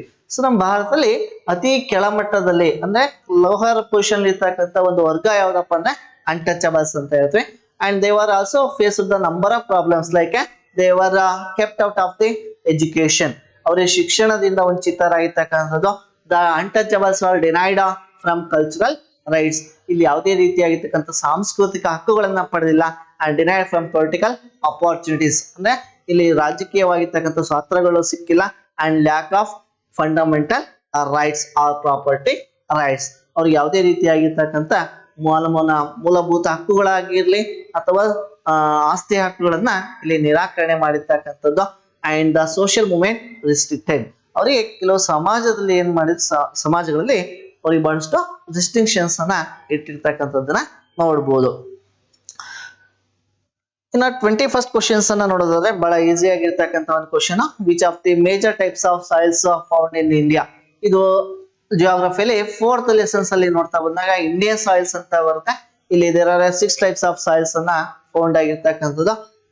Like alluvial soil, black soil, red soil, desert soil and laterite soil and last one mountain soil. ಇಲ್ಲಿ 6 ಪ್ರಕಾರದ ಮಣ್ಣಿನ ವಿಧಗಳನ್ನ ನೋಡ್ತಾ ಬರ್ಬೋದು. ಒಂದು ಮೆಕ್ಕಲು ಮಣ್ಣು ಅಂತ ಕರಿತೀವಿ, ಎರಡನೇದು ಕಪ್ಪು ಮಣ್ಣು ಅಂತ ಕರಿತೀವಿ, ಕೆಂಪು ಮಣ್ಣು, ಆಮೇಲೆ ಲ್ಯಾಟರೈಟ್ ಮಣ್ಣು ಅಂತ ಕರಿತೀವಿ, ಇನ್ನ ಮರುಭೂಮಿಯ ಮಣ್ಣು, ಲಾಸ್ಟ್ ಒನ್ ಪರ್ವತದ ಮಣ್ಣು. ಈ ರೀತಿಯಾಗಿ ಅದನ್ನ 1 by 1 ಆಗಿ ಬರಿಬೇಕಾಗುತ್ತೆ. What are the measures undertaken in India to protect forest. ನಮ್ಮ ಭಾರತದಲ್ಲಿ ಅರಣ್ಯವನ್ನ ಯಾವ ರೀತಿಯಾಗಿ ಸಂರಕ್ಷಣೆ ಮಾಡಬಹುದು ಅನ್ನೋದಕ್ಕೆ ಇಲ್ಲಿ ಕೆಲವಷ್ಟು ಕ್ರಮಗಳನ್ನ ಕೊಟ್ಟಿದ್ದಾರೆ. So control deforestation and increase the afforestation. So ಇಲ್ಲಿ ಅರಣ್ಯಗಳನ್ನ ಕಡಿಯೋದನ್ನ ನಿಷೇಧಗೊಳಿಸಬೇಕು ಮತ್ತು ಹೆಚ್ಚು ಅರಣ್ಯೀಕರಣಗಳನ್ನ ಮಾಡಬೇಕು. ಅದಕ್ಕೆ to control the deforestation and increase the afforestation and to control the over grazing by animals. Second point, to control the over grazing by animals. ಇಲ್ಲಿ ಪ್ರಾಣಿಗಳನ್ನ ಮೇಯುವುದನ್ನ ಆದಷ್ಟು ನಿಷೇಧಿಸಬೇಕು. ಇನ್ನ ಕಂಟ್ರೋಲ್ ಆಫ್ ಫಾರೆಸ್ಟ್ ಫೈರ್ಸ್. ಇನ್ನ ಅರಣ್ಯಗಳಲ್ಲಿ ಆಗ್ತಕ್ಕಂಥ ಕಾಡ್ಗಿಚ್ಚು ಅಂತ ಏನ್ ಕರಿತೀವಿ ಅದನ್ನ ಕಂಟ್ರೋಲ್ ಮಾಡಬೇಕು. ಇನ್ನ preventions of environment on forest and control the forest insects and the diseases. ಇಲ್ಲಿ ಅರಣ್ಯಗಳಲ್ಲಿ ಆಗ್ತಕ್ಕಂಥ ಏನು ಕೀಟಗಳು ಆಗಿರ್ಬೋದು, ಕೆಲವೊಂದು ರೋಗಸ್ಥ ಮರಗಳನ್ನ ನಾವೇನ್ ಮಾಡ್ಬೇಕಾಗುತ್ತೆ, ಅದಾಗದನ್ನ ತಡೆಗಟ್ಟಬೇಕು. ಸೊ ಇನ್ನ ಟು ಕಂಟ್ರೋಲ್ ಇಲ್ಲಿಗಲಿ ಕಟ್ಟಿಂಗ್ ಆಫ್ ಟ್ರೀಸ್. ಇನ್ನ ಕಾನೂನು ಬಾಹಿರವಾಗಿ ಅರಣ್ಯಗಳಲ್ಲಿ ನಾವೇನ್ ಮಾಡ್ತಾ ಇದ್ವಿ, ಮರಗಳನ್ನ ಕಡಿತಕ್ಕಂಥದ್ದು, ಅದನ್ನ ಆದಷ್ಟು ನಿಯಂತ್ರಣ ಮಾಡಬೇಕು. ಇನ್ನ scientific method cutting of trees. ಈ ಸೈಂಟಿಫಿಕ್ ಮೆಥಡ್ ಅನ್ನ ನಾವು ಬಳಸ್ಕೊಂಡು ಏನ್ ಮಾಡ್ಕೋ ಟ್ರೀಸ್ ಅನ್ನ ಕಟ್ ಮಾಡ್ಬೇಕಾಗುತ್ತೆ. And next legislation of check deforestation. ಇನ್ನ ಅಲ್ಲಿ ಅರಣ್ಯ ಪ್ರದೇಶಗಳಲ್ಲಿ ಕಾನೂನುಗಳನ್ನ ಬಹಳಷ್ಟು ಸ್ಟ್ರಿಕ್ಟ್ ಗೊಳಿಸ್ತಕ್ಕಂಥದ್ದು. ಅಂಡ್ ಎಂಕರೇಜ್ಮೆಂಟ್ ಆಫ್ ಅಫಾರೆಸ್ಟೇಷನ್, ಇದನ್ನ ಫಸ್ಟ್ ಹೇಳಿದೆ, to control deforestation and encourage the afforestation. And next one, to creating awareness of the people among the people about the importance of growing trees. ಇನ್ನು ಮರಗಳನ್ನ ಬೆಳೆಸೋದ್ರಿಂದ ಯಾವ ರೀತಿಯಾದ importance ಆಗುತ್ತೆ ಎಂಬುದನ್ನ ಇಲ್ಲಿ ಜನರಿಗೆ ನಾವೇನ್ ಮಾಡ್ಬೇಕಾಗುತ್ತೆ, ತಿಳಿಸ್ಕೊಡ್ಬೇಕಾಗುತ್ತೆ. ಸೊ ಇಷ್ಟು ನಾವು ಮೆಜರ್ಸ್ ಗಳನ್ನ ತೆಗೆದುಕೊಂಡ್ರೆ ಈ ಅರಣ್ಯದಿಂದ ಆಗ್ತಕ್ಕಂತ ನಾಶವನ್ನು ನಾವೇನ್ ಮಾಡ್ಬೋದು, ತಡೆಗಟ್ಟಬಹುದು. How is the economic situation in the rural areas of India? ನಮ್ಮ ಭಾರತದಲ್ಲಿ ಗ್ರಾಮೀಣ ಪ್ರದೇಶಗಳ ಒಂದು ಪರಿಸ್ಥಿತಿ, ಆರ್ಥಿಕ ಪರಿಸ್ಥಿತಿ ಹೇಗಿದೆ ಅಂತಂದ್ರೆ, the majority of peoples engaged in agriculture and dairy farming. ನಮ್ಮ ಭಾರತದಲ್ಲಿ ಈಗಲೂ ಸಹ ನೋಡ್ತಾ ಬಂದಾಗ, so India is basically villaged country ಅಂತ ಕರಿತೀವಿ, ಹಳ್ಳಿಗಳಿಂದ ಕೂಡಿರ್ತಕ್ಕಂಥ ಪ್ರದೇಶ. The majority of peoples engaged in the agriculture and dairy farming. ಅವರೆಲ್ಲ ನೋಡ್ತಾ ಬಂದಾಗ ಇಲ್ಲಿ ಮೇನ್ ಆಗಿ ಏನ್ ಮಾಡ್ತಾರೆ, ಅಗ್ರಿಕಲ್ಚರ್ ಅನ್ನ ಮಾಡ್ತಾ ಇದ್ದಾರೆ, ಅದ್ರ ಜೊತೆಗೆ ಡೈರಿ ಫಾರ್ಮಿಂಗ್ ಅನ್ನ ಮಾಡ್ತಾ ಇದ್ದಾರೆ. ಹಾಗಾಗಿ India is basically agricultural country ಅಂತ ಕರಿತೀವಿ. Next, the declining of our cottage industries and home made industries ಅಂತ. Home made or small scale industries. Home made ಅಂತಂದ್ರೆ ಇಲ್ಲಿ ಗೃಹ ಆಧಾರಿತ ಕೈಗಾರಿಕೆಗಳು ಅಥವಾ ಕಾಟೇಜ್ ಇಂಡಸ್ಟ್ರಿಗಳು ಅಂತ ಕರಿತೀವಿ. ಇಲ್ಲಿ ಸಣ್ಣ ಪ್ರಮಾಣದ ಕೈಗಾರಿಕೆಗಳು ಸಹ ಏನಾಗಿರ್ತಕ್ಕಂಥ ಮುಚ್ಚಿರ್ತಕ್ಕಂಥದ್ದು. ಇನ್ನು ಮೆಜಾರಿಟಿ ಆಫ್ ಪೀಪಲ್ಸ್ ಇಲ್ಲಿ ಇಲ್ಲಿಟ್ರೇಟ್. ಸೊ ಇಲ್ಲಿ ಇರ್ತಕ್ಕಂಥ ಜನರು ಏನಾಗಿರ್ತಕ್ಕಂಥ ಅನಕ್ಷರಸ್ಥರಾಗಿರ್ತಕ್ಕಂಥದ್ದು, ಅನ್ಎಂಪ್ಲಾಯ್ಮೆಂಟ್ ಪ್ರಾಬ್ಲಮ್ಸ್ ಇರ್ತಕ್ಕಂಥದ್ದು, ಅಂಡ್ ಪಾವರ್ಟಿ ಹ್ಯಾಸ್ ಇನ್ಕ್ರೀಸ್ಡ್ ಇರ್ತಕ್ಕಂಥದ್ದು, and lack of fundamental needs, hygienic facilities ಅಂತ ಹೇಳ್ತೀವಿ. ಇಲ್ಲಿ ಮೂಲಭೂತವಾಗಿರ್ತಕ್ಕಂಥ ಸೌಲಭ್ಯಗಳ ಒಂದು ಕೊರತೆ ಇದೆ. ಇನ್ ಲ್ಯಾಕ್ ಆಫ್ ಬೇಸಿಕ್ ಎಮ್ಯುನಿಟೀಸ್, ಮೂಲಭೂತವಾಗಿರ್ತಕ್ಕಂಥ ಅವಶ್ಯಕತೆಗಳು ಯಾವ್ಯಾವುದು? ಸೊ ಇಲ್ಲಿ ಫುಡ್ ಆಗಿರ್ಬೋದು, ಶೆಲ್ಟರ್ ಆಗಿರ್ಬೋದು, education, house and others. So ಇವೆಲ್ಲ ಪ್ರಾಬ್ಲಮ್ಸ್ ಗಳನ್ನ ಇಲ್ಲಿ ಎದುರಿಸ್ತಾ ಇದ್ದಾರೆ. ಇನ್ನು what are the acts implemented by the government of India to protect the interest of consumers? ಇನ್ನ ಕನ್ಸ್ಯೂಮರ್ಸ್ ರಕ್ಷಣೆಗೋಸ್ಕರ ಅಂದ್ರೆ ಗ್ರಾಹಕರ ರಕ್ಷಣೆಗೋಸ್ಕರ ಭಾರತ ಸರ್ಕಾರ ಇಂಪ್ಲಿಮೆಂಟ್ ಮಾಡಿರ್ತಕ್ಕಂಥ ಕೆಲವಷ್ಟು ಕಾಯ್ದೆಗಳು ಯಾವ್ಯಾವು ಅನ್ನೋದಾದ್ರೆ, first one the essential commodities act ಅಂತ ಕೊಟ್ಟಿದ್ರೆ, and weight and measures act ಇರ್ತಕ್ಕಂಥದ್ದು. In act against adulterations of food articles ಅಂತ. The last one consumer protection act in 1986. ಇಲ್ಲಿ 4 ಆಕ್ಟ್ ಗಳನ್ನ ಇಂಪ್ಲಿಮೆಂಟ್ ಮಾಡ್ತಾ ಇದೆ. ಒಂದು ಎಸೆನ್ಷಿಯಲ್ ಅಂದ್ರೆ ಬಹಳಷ್ಟು ಅಗತ್ಯವಾಗಿರ್ತಕ್ಕಂಥ ವಸ್ತುಗಳ ಕಾಯ್ದೆ ಅಂತ ಕರಿತೀವಿ. ಅಳತೆ ಮತ್ತು ತೂಕಕ್ಕೆ ಸಂಬಂಧಪಟ್ಟಿರ್ತಕ್ಕಂಥ ಒಂದು ಕಾಯ್ದೆ ಇದೆ. ಇನ್ನ ಆಹಾರದಲ್ಲಿ ಕಲಬೆರಕೆ ವಸ್ತುಗಳಿಗೆ ಸಂಬಂಧಪಟ್ಟಂತ ಒಂದು ಕಾಯ್ದೆ ಇದೆ. ಇನ್ನ ಗ್ರಾಹಕರ ರಕ್ಷಣೆ ಕಾಯ್ದೆ 1986. ಈ ಪ್ರಮುಖವಾಗಿ 4 ರೀತಿಯಾಗಿರ್ತಕ್ಕಂಥ ಕಾಯ್ದೆಗಳನ್ನ ಭಾರತ ಸರ್ಕಾರ ಗ್ರಾಹಕರ ರಕ್ಷಣೆಗೋಸ್ಕರ ಜಾರಿಗೆ ತಂದಿರ್ತಕ್ಕಂಥ ಕಾಯ್ದೆಗಳಾಗಿದ್ದಾವೆ. ನೆಕ್ಸ್ಟ್, ಇಲ್ಲಿ 4th ಮೇನ್ ಅಲ್ಲಿ ನೋಡೋದಾದ್ರೆ, answer the following questions in 6 sentence each. ಇಲ್ಲಿ ಟೋಟಲ್ 9 ಕ್ವಶನ್ ಇದಾವೆ. ಸೊ ಈಚ್ ಒಂದು ಕ್ವಶನ್ 3 ಮಾರ್ಕ್ಸ್ ಆಗುತ್ತೆ. ಟೋಟಲ್ 27 ಮಾರ್ಕ್ಸ್ ನ ಈ ಒಂದು 4th ಮೇನ್ ಅಲ್ಲಿ ತೆಗೆದುಕೊಳ್ಬಹುದು. Explain the developments in the fields of education during the British administration. ಅಂದ್ರೆ ಬ್ರಿಟಿಷರ ಕಾಲಾವಧಿಯಲ್ಲಿ ಇಂಗ್ಲಿಷ್ ಶಿಕ್ಷಣದಲ್ಲಿ ಆಗಿರ್ತಕ್ಕಂಥ ಪ್ರೋಗ್ರೆಸ್ ಅಥವಾ ಅಭಿವೃದ್ಧಿ ಯಾವ ರೀತಿ ಆಯ್ತು ಅನ್ನೋದ್ರೆ ನಮಗೆಲ್ಲ ಗೊತ್ತಿರುವ ಹಾಗೆ, Warren Hastings facilitated the expansion of modern education in India. So ಇಲ್ಲಿ ವಾರ್ನ್ ಹಾಸ್ಟಿಂಗ್ಸ್ ಅಂತ ಹೇಳ್ತೀವಿ. It was a British governor general. ಇವನು the first implement expansion of the modern education in India for the Indians ಅಂತ. ಭಾರತೀಯರಿಗೋಸ್ಕರ ಭಾರತದಲ್ಲಿ ಆಧುನಿಕ ಶಿಕ್ಷಣಕ್ಕೆ ಬಹಳಷ್ಟು ಎಂಕರೇಜ್ ಅನ್ನ ಮಾಡಿರ್ತಕ್ಕಂಥ ಒಬ್ಬ ನಾಯಕ ಯಾರಪ್ಪ ಅಂದ್ರೆ ವಾರನ್ ಹೇಸ್ಟಿಂಗ್ಸ್. ಈ ಸ್ಟಾರ್ಟೆಡ್ ಕಲ್ಕತ್ತಾ ಮದರಸಾ ಇನ್ 1781. ಸೊ ಇನ್ನು ಮದರಸನ್ನ ಕಲ್ಕತ್ತಾದಲ್ಲಿ ಒಂದು ಮದರಸವನ್ನ ಸ್ಟಾರ್ಟ್ ಮಾಡ್ತಾ ಇದ್ರೆ ಇಲ್ಲಿ 1781 ಅಲ್ಲಿ. After next, Jonathan Duncan the British individual started sciences college in Banaras in 1792. ಇನ್ನು 1792 ಅಲ್ಲಿ ಇನ್ನೊಬ್ಬ ಜೋನಾಥನ್ ಡಂಕನ್ ಅಂತ ಒಬ್ಬ ಅಧಿಕಾರಿ ಇವನ್ ಏನ್ ಮಾಡ್ತಾರೆ, ಒಂದು ಬನಾರಸ್ ಅಲ್ಲಿ ಒಂದು ಸಂಸ್ಕೃತ ಕಾಲೇಜ್ನ ಇವನು ಸ್ಟಾರ್ಟ್ ಮಾಡಿರ್ತಕ್ಕಂಥದ್ದು. ಆಫ್ಟರ್ ನೆಕ್ಸ್ಟ್, ಚಾರ್ಲ್ಸ್ ಗ್ರಾಂಟ್ ಅಂತ ಕರಿತೀವಿ. ಈ who pressed for the universalisations of British education in India. ಭಾರತದಲ್ಲಿ ಬ್ರಿಟಿಷರಿಗೋಸ್ಕರ ಏನ್ ಮಾಡಿದೆ, ಒಂದು ಸಾರ್ವತ್ರಿಕವಾಗಿರ್ತಕ್ಕಂಥ ಶಿಕ್ಷಣವನ್ನ ಜಾರಿಗೆ ತಂದಿರ್ತಕ್ಕಂಥದ್ದು. And next, Lord William Bentinck laid the foundation for English education as recommended by the Lord Macaulay's report. ಇಲ್ಲಿ ಲಾರ್ಡ್ ಮೆಕಾಲೆ ಅಂತ ಹೇಳ್ತೀವಿ. ಈ ಮೆಕಾಲೆ ಒಂದು ಬೇಸಿಸ್ ಮೇಲೆ Lord William Bentinck was a governor general of India. ಈ implemented the English education in India ಅಂತ ಹೇಳ್ತೀವಿ. ಭಾರತದಲ್ಲಿ ಇಂಗ್ಲಿಷ್ ಶಿಕ್ಷಣವನ್ನ ಜಾರಿಗೆ ತರೋಕೆ ಈ ಒಂದು ಮೆಕಾಲೆ ರಿಪೋರ್ಟ್ ಅನ್ನ ಬೇಸಿಸ್ ಅನ್ನ ಇಟ್ಕೊಂಡು ಭಾರತದಲ್ಲಿ ಏನ್ ಮಾಡಿದ್ರೆ ಇಂಗ್ಲಿಷ್ ಎಜುಕೇಶನ್ಸ್ ಅನ್ನ ಸ್ಟಾರ್ಟ್ ಮಾಡ್ತಾ ಬಂದ. The East India company started the teachings western literature. So ಈಗಾಗಲೇ ನಿಮಗೆ ಗೊತ್ತಿತ್ತು, East India company it is one of the private trading company ಅಂತ ಕರಿತೀವಿ. ಸೊ ಇದು ವೆಸ್ಟರ್ನ್ ಲಿಟರೇಚರ್ ಬಗ್ಗೆ ಹೇಳ್ತಾ ಇತ್ತು. ಹ್ಯುಮ್ಯಾನಿಟೀಸ್ ಅಂತ ಹೇಳಿದ್ರೆ ಮಾನವತಾವಾದ ಬಗ್ಗೆ ಹೇಳ್ತಾ ಇತ್ತು. ಇನ್ನ science in the Hindu college of Bengal. ಇಲ್ಲಿ ಬೆಂಗಾಲ್ ಅಲ್ಲಿ ಏನ್ ಮಾಡಿದ್ರು, ಹಿಂದೂ ಕಾಲೇಜನ್ನ ಸ್ಟಾರ್ಟ್ ಮಾಡಿದ್ರು. ಅಲ್ಲಿ ಪ್ರಮುಖವಾಗಿ ವೆಸ್ಟರ್ನ್ ಲಿಟರೇಚರ್ ಬಗ್ಗೆ ಹೇಳ್ತಿದ್ರು, ಹ್ಯುಮ್ಯಾನಿಟೀಸ್ ಬಗ್ಗೆ ಹೇಳ್ತಾ ಇದ್ರು, ಮತ್ತು ಸೈನ್ಸ್ ಬಗ್ಗೆ ಏನ್ ಹೇಳ್ತಿದ್ರು ಇಲ್ಲಿ ವಿಚಾರವನ್ನ ಹೇಳ್ತಾ ಇದ್ರು.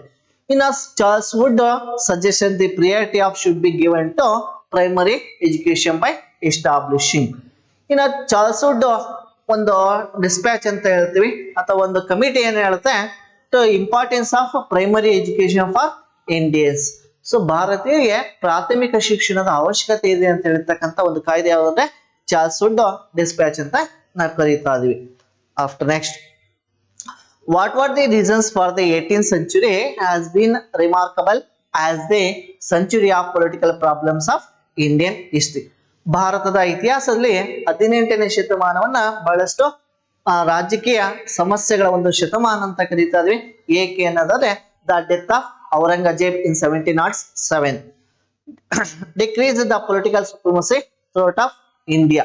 ಸೊ ದಕ್ಷಿಣ ಭಾರತದಲ್ಲಿ ಇವನ ಒಂದು ಪ್ರಾಬಲ್ಯ ಏನಾಗುತ್ತೆ, ಅಂತ್ಯಗೊಳ್ಳುತ್ತೆ. ಯಾವ್ದು, ಔರಂಗಜೇಬ್. ಈ was A Mughal emperor and last efficient administrations of the Mughal emperor ಅಂತ ಕರೀತೀವಿ. ಈ ಮೊಘಲ ಸಾಮ್ರಾಜ್ಯದಲ್ಲೇ ಅತ್ಯಂತ ಬಲಶಾಲಿಯಾಗಿರ್ತಕ್ಕಂಥ ಕೊನೆಯ ಅಧಿಕಾರಿ ಯಾರಪ್ಪ ಅಂದ್ರೆ ಔರಂಗಜೇಬ್. ಈ ಔರಂಗಜೇಬ್ ಏನಾಗ್ತಾನೆ, ಮರಣವಂತದ್ದು. ಎಷ್ಟನೇ ಇಸ್ವಿಲಿ, 1707. So they lost control over the southern India. ಈ ದಕ್ಷಿಣ ಭಾರತ ತಮ್ಮ ಅಧಿಕಾರವನ್ನ ಇಲ್ಲಿ ಕಳ್ಕೊಳ್ಳುತ್ತೆ. Next, fightings were started for the power in Carnatic regions. ಇಲ್ಲಿ ಕರ್ನಾಟಿಕ್ ಅಂತ ಹೇಳ್ತೀವಿ. The eastern part of Tamil Nadu is called a Carnatic. ಅಂದ್ರೆ ತಮಿಳುನಾಡಿನ ಈಗಿನ ಪೂರ್ವ ಭಾಗದಲ್ಲಿ ಇರ್ತಕ್ಕಂಥ ಪ್ರದೇಶವನ್ನ ನಾವೆಂತ ಕರಿತೀವಿ, ಈ ಕರ್ನಾಟಕ ಪ್ರದೇಶವನ್ನ ಕರ್ನಾಟಕ ಪ್ರದೇಶ ಅಂತ ಹೇಳ್ತೀವಿ. ಸೊ ಇಲ್ಲಿ ಕರ್ನಾಟಕ ಪ್ರದೇಶಕ್ಕೋಸ್ಕರ ಏನ್ ಮಾಡ್ತಾ ಇಲ್ಲಿ ಇಂಟರ್ನಲ್ ಡಿಸ್ಟರ್ಬೆನ್ಸ್ ಗಳು ಸ್ಟಾರ್ಟ್ ಆದವು.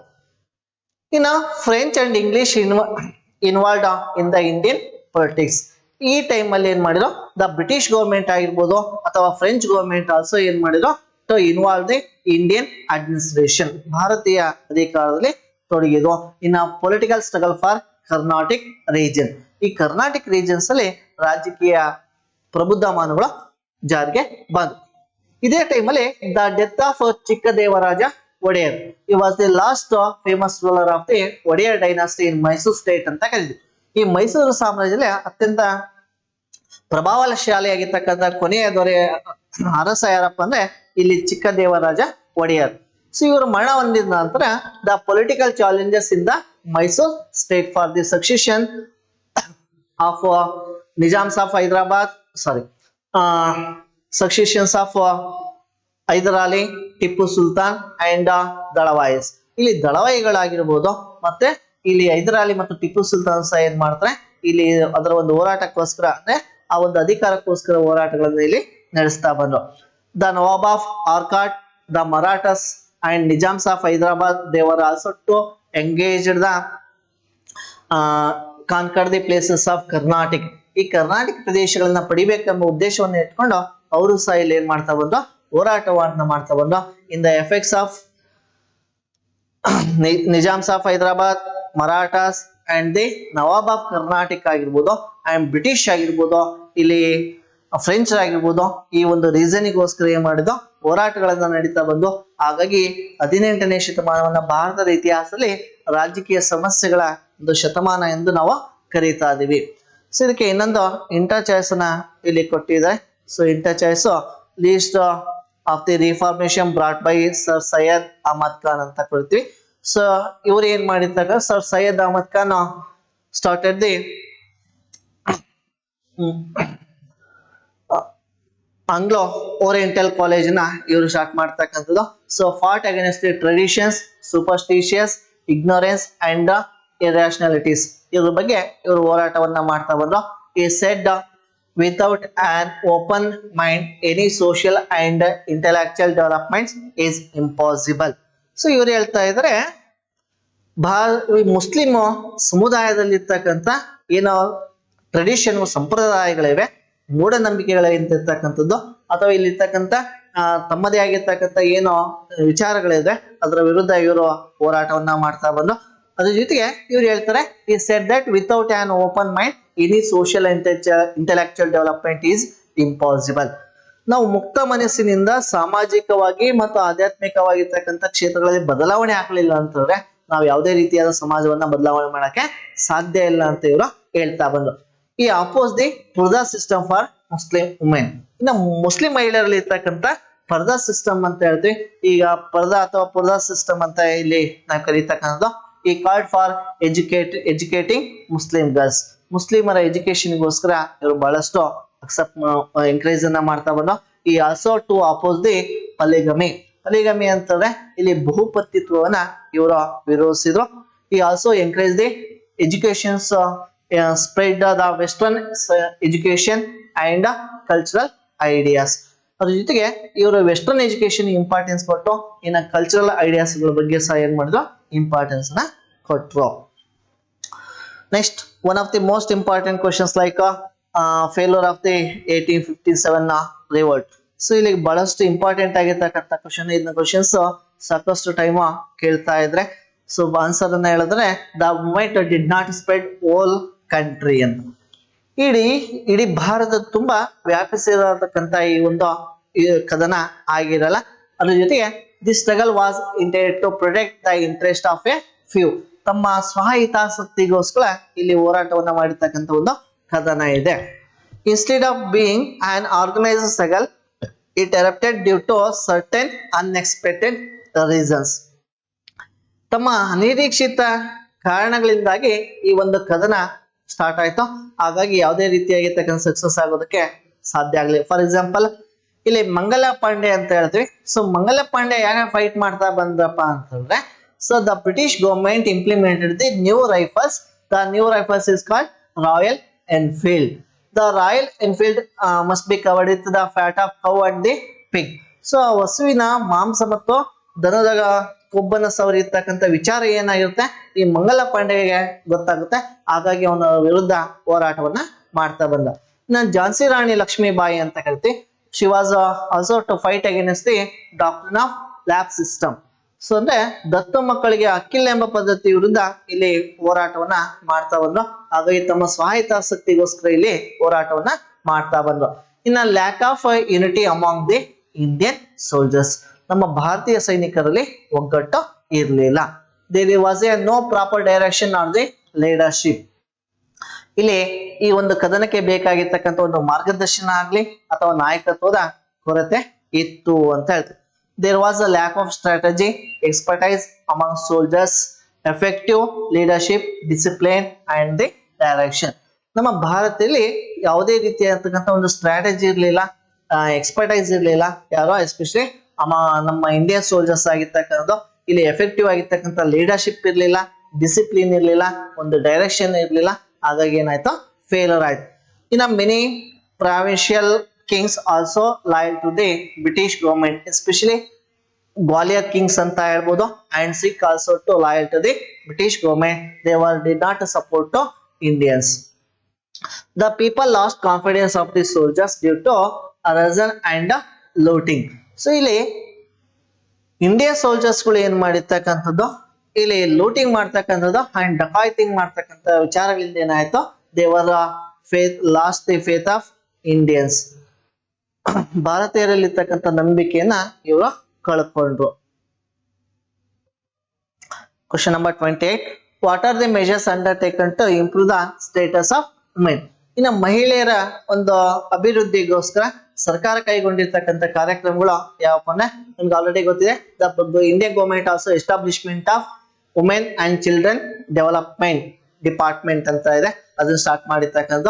So according to this department it is also to trust for the women and children education.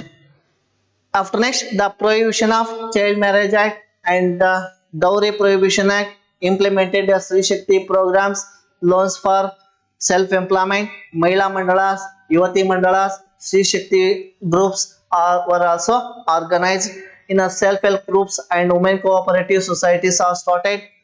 In a women commission at the state level and the central levels. And a reservation in legislature of local bodies like Gram Panchayat, Taluk Panchayat and the Jilla Panchayat. ಇಲ್ಲಿ political field ಸಹ ಏನ್ ಮಾಡಿದ್ರು, ಇವ್ರಿಗೆ reservation ಅನ್ನ ಇಲ್ಲಿ ಮಾಡಿದ್ದಾರೆ. ಇನ್ನು what are the problems of unorganised labours? So unorganised labours ಅಲ್ಲಿ ಇರ್ತಕ್ಕಂಥ ಪ್ರಮುಖವಾದ ಸಮಸ್ಯೆಗಳು ಯಾವ್ದಪ್ಪ ಅಂದ್ರೆ, ಇಲ್ಲಿ ಫಸ್ಟ್ ಒನ್ ಮೈಗ್ರೇಷನ್ಸ್. ಇಲ್ಲಿ ಮೈಗ್ರೇಷನ್ ಅಂತ ಹೇಳಿದ್ರೆ the peoples also the travel from one living area to another area is called as a migration. ಅಂದ್ರೆ ಇಲ್ಲಿ ವಲಸೆ ಅಂತ ಹೇಳ್ತೀವಿ, ಆ ಒಂದು ಸಮಸ್ಯೆ ಇರ್ತಕ್ಕಂಥದ್ದು. ಇನ್ನು unorganised sector workers face the social security, ಇಲ್ಲಿ ಸಾಮಾಜಿಕವಾಗಿರ್ತಕ್ಕಂಥ ಸಮಸ್ಯೆಗಳನ್ನ ಎದುರಿಸ್ತಾ ಇದ್ದಾರೆ. And next the child labour is more year. So ಹಾಗಾಗಿ ಈ ಒಂದು ಲೇಬರ್ಸ್ ಅಲ್ಲಿ ನೋಡ್ತಾ ಬಂದಾಗ, ಅಸಂಘಟಿತ ಕಾರ್ಮಿಕರಲ್ಲಿ ನೋಡ್ತಾ ಬಂದಾಗ ಇಲ್ಲಿ ಚೈಲ್ಡ್ ಲೇಬರ್ ಸಂಖ್ಯೆ ಜಾಸ್ತಿ ಇರ್ತಕ್ಕಂಥದ್ದು. ಅಂಡ್ ಫಿಸಿಕಲಿ ಮೆಂಟಲಿ ಎಕ್ಸ್ಪ್ಲೋಟೇಷನ್ ಅಂತ ಕರಿತೀವಿ. And minimum wages in this sector, ಇಲ್ಲಿ ಮಿನಿಮಮ್ ವೇಜಸ್ ಅಂದ್ರೆ ನಿಗದಿಪಡಿಸಿರ್ತಕ್ಕಂಥ ಕೂಲಿ ವೇತನಕ್ಕೆ ಸಂಬಂಧಪಟ್ಟಂತ ಸಮಸ್ಯೆಗಳನ್ನ ಎದುರಿಸ್ತಾ ಇದ್ರೆ. The labours wants receive any medical benefit or over benefit. So ಇಲ್ಲಿ ಲೇಬರ್ಸ್ ಏನ್ ಮಾಡ್ತಾ ಇದ್ರೆ, ಅವ್ರಿಗೆ ಯಾವುದೇ ರೀತಿಯಾಗಿರ್ತಕ್ಕಂಥ ಮೆಡಿಕಲ್ ಬೆನಿಫಿಟ್ ಆಗಿರ್ಲಿ ಅಥವಾ ಓವರ್ ಬೆನಿಫಿಟ್ ಅಥವಾ OT ಅಂತ ಕರಿತೀವಿ, ಓವರ್ ಟೈಮ್ ಅಮೌಂಟ್ ಅನ್ನ ನಾವು ಆರ್ಗನೈಸ್ ಸೆಕ್ಟರ್ ಅಲ್ಲಿ ಪಡ್ಕೊಂಡ್ರೆ ಅನ್ಆರ್ಗನೈಸ್ ಸೆಕ್ಟರ್ ಅಲ್ಲಿ ಈ ಒಂದು ಫೆಸಿಲಿಟೀಸ್ ಸಿಗಲ್ಲ. They do not give any paid leaves, ಅವ್ರಿಗೆ ಯಾವುದೇ ರೀತಿಯಾಗಿರ್ತಕ್ಕಂಥ ಲೀವ್ಸ್ ಗಳು ಸಿಗಲ್ಲ. They do not have a fixed work schedule, ಅವರಿಗೆ ನಿಗದಿಪಡಿಸಿರ್ತಕ್ಕಂಥ ಒಂದು ಟೈಮ್ ಸಹ ಇಲ್ಲಿ ಸಿಗಲ್ಲ. No housing facilities, health, water, food, drinking water, equal opportunity to work and others. ಯಾವುದೇ ಕ್ಷೇತ್ರಗಳಲ್ಲಿ ಹೋಗ್ಲಿ ಇವರಿಗೆ ಸಮಾನತೆಗಳು ಇರಲ್ಲ. ಅದಕ್ಕೆ ನಾವು ಡಿಫ್ರೆನ್ಸಸ್ ಅನ್ನ ಹೇಳ್ಬೇಕಾದ್ರೆ, ಇಲ್ಲಿ unorganised sector and unorganised sector difference ಅನ್ನ ನೋಡ್ತಾ ಬಂದಾಗ, ಅನ್ಆರ್ಗನೈಸ್ ಸೆಕ್ಟರ್ ಅಲ್ಲಿ ಇರ್ತಕ್ಕಂಥ ನಂಬರ್ ಆಫ್ ಪ್ರಾಬ್ಲಮ್ಸ್ ಅಂದ್ರೆ ಇವೆಲ್ಲ ಪ್ರಾಬ್ಲಮ್ಸ್ ಮೇಜರ್ ಆಗಿ ಎದುರಿಸ್ತಾ ಇದ್ದಾರೆ. ಇದ್ರ ಜೊತೆಗೆ ಮತ್ತೊಂದು ಬಹಳ ಈಸಿ ಆಗಿರ್ತಕ್ಕಂಥ ಒಂದು ಕ್ವಶನ್ಸ್ ಅನ್ನ ನಾವು ನೋಡೋದಾದ್ರೆ, what are the major ports of India? ನಮ್ಮ ಭಾರತದಲ್ಲಿ ಇರ್ತಕ್ಕಂಥ ಪೋರ್ಟ್ಸ್ ಗಳನ್ನ ನೋಡ್ತಾ ಬಂದಾಗ ಸೀ ಪೋರ್ಟ್ ಅಂತ ಕರೀತಾ ಇದ್ವಿ. ಸೊ ನಾವು ಮೇನ್ಲಿ ಡಿವೈಡ್ ದ 2 ಪಾರ್ಟ್ ಆಗಿ ನೋಡ್ತಾ ಹೋಗ್ತೀವಿ. ಒಂದು ವೆಸ್ಟ್ ಕೋಸ್ಟ್ ಅಂತ ಕರಿತೀವಿ, ಇನ್ನೊಂದು ಈಸ್ಟ್ ಕೋಸ್ಟ್ ಅಂತ ಕರಿತೀವಿ. ಸೊ ಇದನ್ನ ಯಾಕೆ ಈ ರೀತಿಯಾಗಿ ಡಿವೈಡ್ ಮಾಡಿಕೊಟ್ಟಿದ್ದಾರೆ ಅಂತಂದ್ರೆ, ನಿಮ್ಮ ಎಕ್ಸಾಮ್ಸ್ ಅಲ್ಲಿ list out the important sea ports of east coast ಅಂತ ಕೇಳಬಹುದು, ಅಥವಾ list out the important sea ports on west coast ಅಲ್ಲಿ ಕೇಳಬಹುದು. ಹಾಗಾಗಿ ಇದು ಎರಡು ಸೇರಿ ಕೇಳಿರ್ತಕ್ಕಂಥ ಒಂದು ಕ್ವಶನ್ ಇರೋದ್ರಿಂದ ಇದರಲ್ಲಿ ಯಾವ್ದಾದ್ರು 6 ಪಾಯಿಂಟ್ಸ್ ಗಳನ್ನ ನಾವು ಬರ್ರೆ ಸಾಕಾಗುತ್ತೆ. ಬಟ್ ಪರ್ಟಿಕ್ಯುಲರ್ ವೆಸ್ಟ್ ಕೋಸ್ಟ್ ಅಲ್ಲಿ ನಾವು ಹೇಳ್ಬೇಕಪ್ಪ ಅಂತಂದ್ರೆ, ಇಲ್ಲಿ ಕಾಂಡ್ಲಾ ಅಂತ ಹೇಳ್ತೀವಿ. ಸೊ ಕಾಂಡ್ಲಾ ಇದು ಗುಜರಾತ್ ಅಲ್ಲಿ ಕಂಡು ಬರ್ತಕ್ಕಂಥ, Mumbai, Maharashtra. After next Nhava Sheva port, it is also known as Jawaharlal Nehru port ಅಂತ ಕರೀತಾ ಇದ್ವಿ. ಇನ್ನ ಮರ್ಮಗೋವಾ ಇನ್ ಗೋವಾ ಸ್ಟೇಟ್ ಅಲ್ಲಿ ಕಂಡು ಬರುತ್ತೆ. And new Mangaluru port in Karnataka, in Kochi in Kerala. So ಈ ವೆಸ್ಟ್ ಕೋಸ್ಟ್ ಅಲ್ಲಿ ಕಂಡು ಬರ್ತಕ್ಕಂಥ ಮೇಜರ್ ಪೋರ್ಟ್ ನ ನಾವು ಹೇಳ್ತಾ ಬರ್ತೀವಿ. ಅದೇ ರೀತಿಯಾಗಿ ಈಸ್ಟ್ ಕೋಸ್ಟ್ ಅಲ್ಲಿ ಇರ್ತಕ್ಕಂಥ ಮೇಜರ್ ಪೋರ್ಟ್ ಅನ್ನ ನೋಡೋದಾದ್ರೆ ಟಿಟಿಕೋರಿಯನ್ ಅಂತ ಕರಿತೀವಿ. ಇದು ತಮಿಳುನಾಡಲ್ಲಿ ಕಂಡು ಬರುತ್ತೆ. ಚೆನ್ನೈ ತಮಿಳ್ನಾಡು, ಎನ್ನೋರ್, ವಿಶಾಖಪಟ್ಟಣ, ಪಾರಾದೀಪ್, ಆಲ್ದಿಯಾ, ಕೋಲ್ಕತ್ತಾ ಅಂಡ್ ಪೋರ್ಟ್ ಬ್ಲೇರ್. ಸೊ ಪೋರ್ಟ್ ಬ್ಲೇರ್ ಇಲ್ಲಿ ಬರಲ್ಲ, ಈಸ್ಟ್ ಕೋಸ್ಟ್ ಅಲ್ಲಿ ಬರೋದ. ಸೊ ಅದೇನಾಗುತ್ತೆ, ಐರ್ಲೆಂಡ್ಸ್ ಅಲ್ಲಿ ಕಂಡು ಬರ್ತಕ್ಕಂಥ one of the important port ಅಂತಂದ್ರೆ ನಾವು ಪೋರ್ಟ್ ಬ್ಲೇರ್ ಅನ್ನ ನಾವಿಲ್ಲಿ ಹೇಳ್ಬೇಕಾಗುತ್ತೆ. ಇಲ್ಲಿ ಆಲ್ಟರ್ನೇಟ್ ಆಗಿ ಮತ್ತೊಂದು ಕ್ವಶನ್ಸ್ ಇದೆ, what are the major industrial regions of India? ನಮ್ಮ ಭಾರತದ ಕೈಗಾರಿಕಾ ವಲಯಗಳು ಅಂತ ಹೇಳ್ತೀವಿ. ಅವ್ಯಾವಪ್ಪ ಅಂದ್ರೆ ಇಲ್ಲಿ ಹೂಗ್ಲಿ ಕೋಲ್ಕತ್ತಾ ರೀಜನ್ಸ್ ಆಗಿರ್ಬೋದು, Mumbai to Pune regions, Ahmedabad and Vadodara, Madurai and Coimbatore regions ಅಂತ ಹೇಳ್ತೀವಿ. Delhi to Meerut, Visakhapatnam and Guntur and Kolkata to Trivandrum ಅಥವಾ ತಿರುವನಂತಪುರಂ ರೀಜನ್ಸ್ ಅಂತ ಕರಿತೀವಿ.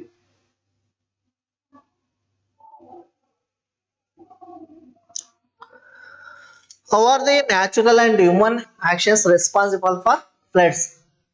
ಈ ಫ್ಲಡ್ಸ್ ಆಗೋದಕ್ಕೆ ಪ್ರಮುಖವಾಗಿ ಎರಡು ರೀತಿಯಾಗಿರ್ತಕ್ಕಂಥ ಕಾರಣಗಳನ್ನ ಹೇಳ್ತೀವಿ. ಒಂದು ನ್ಯಾಚುರಲ್ ಕಾಸಸ್ ಅನ್ನ ಹೇಳ್ತಾ ಹೋಗ್ತೀವಿ. ಸೊ ಸೆಕೆಂಡ್ ಒನ್ ಆಗಿರ್ತಕ್ಕಂಥ ಮ್ಯಾನ್ ಮೇಡ್ ಕಾಸಸ್ ಅನ್ನ ಹೇಳ್ತಾ ಹೋಗ್ತೀವಿ. ಸೊ ನ್ಯಾಚುರಲ್ ಕಾಸಸ್ ಯಾವಪ್ಪ ಅಂದ್ರೆ ಹೆವಿ ರೈನ್ಫಾಲ್ ಇದ್ದ ಸರ್ ನಮ್ಗೆ ಏನಾಗುತ್ತೆ, ಫ್ಲಡ್ಸ್ ಆಗುತ್ತೆ, ನೆರೆಹಾವಳಿ ಉಂಟಾಗ್ತಾ ಹೋಗುತ್ತೆ.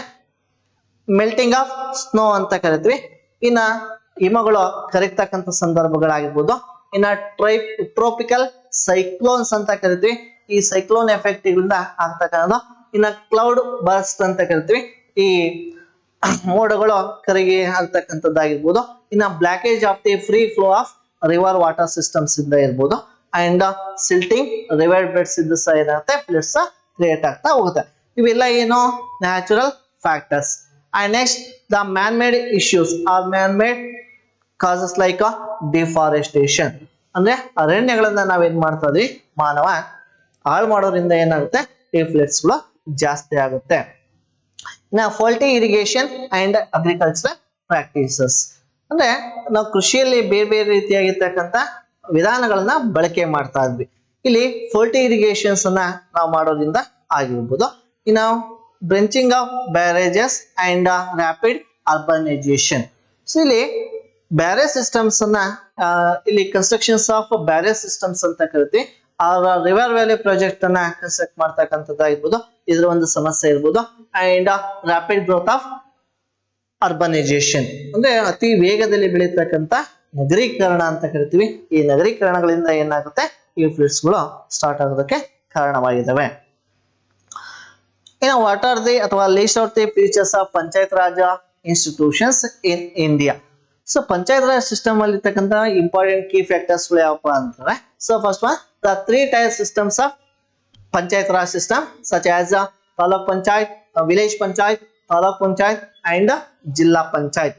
ಸೊ ಇನ್ನ direct and periodical elections for this. So ಹಾಗಾದ್ರೆ ಇಲ್ಲಿ ನೇರ ಮತ್ತು ನಿಯತಕಾಲಿಕವಾಗಿ ಇಲ್ಲಿ ಚುನಾವಣೆಗಳು ನಡೀತಾ ಹೋಗುತ್ತೆ. ಇಲ್ಲಿ some seats are reserve for SC and ST and backward classes and also womens. ಇಲ್ಲಿ ರಾಜಕೀಯ ಕ್ಷೇತ್ರಗಳಲ್ಲಿ ಇಲ್ಲಿ ಪೊಲಿಟಿಕಲ್ ಫೀಲ್ಡ್ ಅಲ್ಲಿ ರಿಸರ್ವೇಶನ್ ಕೊಟ್ಟಿದ್ದಾರೆ. ಯಾರ್ಯಾರಿಗೆ, ಇಲ್ಲಿ SC ST ಆಗಿರ್ಬೋದು, ಬ್ಯಾಕ್ವರ್ಡ್ ಕ್ಲಾಸಸ್ ಆಗಿರ್ಬೋದು and also women reservations. In provision of major financial and administrative responsibilities, budget and audit requirements. ಈ ಗ್ರಾಮ ಪಂಚಾಯತಿಯಲ್ಲಿ ಆಗಿರ್ಬೋದು, ತಾಲೂಕ್ ಪಂಚಾಯತಿಯಲ್ಲಿ ಆಗಿರ್ಬೋದು ಮತ್ತು ಜಿಲ್ಲಾ ಪಂಚಾಯತಿಗಳಲ್ಲಿ ಸಹ ಏನಾಗಿದ್ರೆ ಇಲ್ಲಿ ಫೈನಾನ್ಷಿಯಲ್ ಅಂಡ್ ಅಡ್ಮಿನಿಸ್ಟ್ರೇಟಿವ್ ರೆಸ್ಪಾನ್ಸಿಬಲ್ಸ್ ಅನ್ನ ಏನ್ ಕೊಟ್ಟಿದ್ರೆ ಈ 3 ಟೈರ್ ಸಿಸ್ಟಮ್ ಅಲ್ಲಿ ಇರ್ತಕ್ಕಂಥ ಪಂಚಾಯತ್ ರಾಜ್ ಇನ್ಸ್ಟಿಟ್ಯೂಷನ್ಸ್ ಅಲ್ಲಿ ಕೊಟ್ಟಿದ್ರೆ.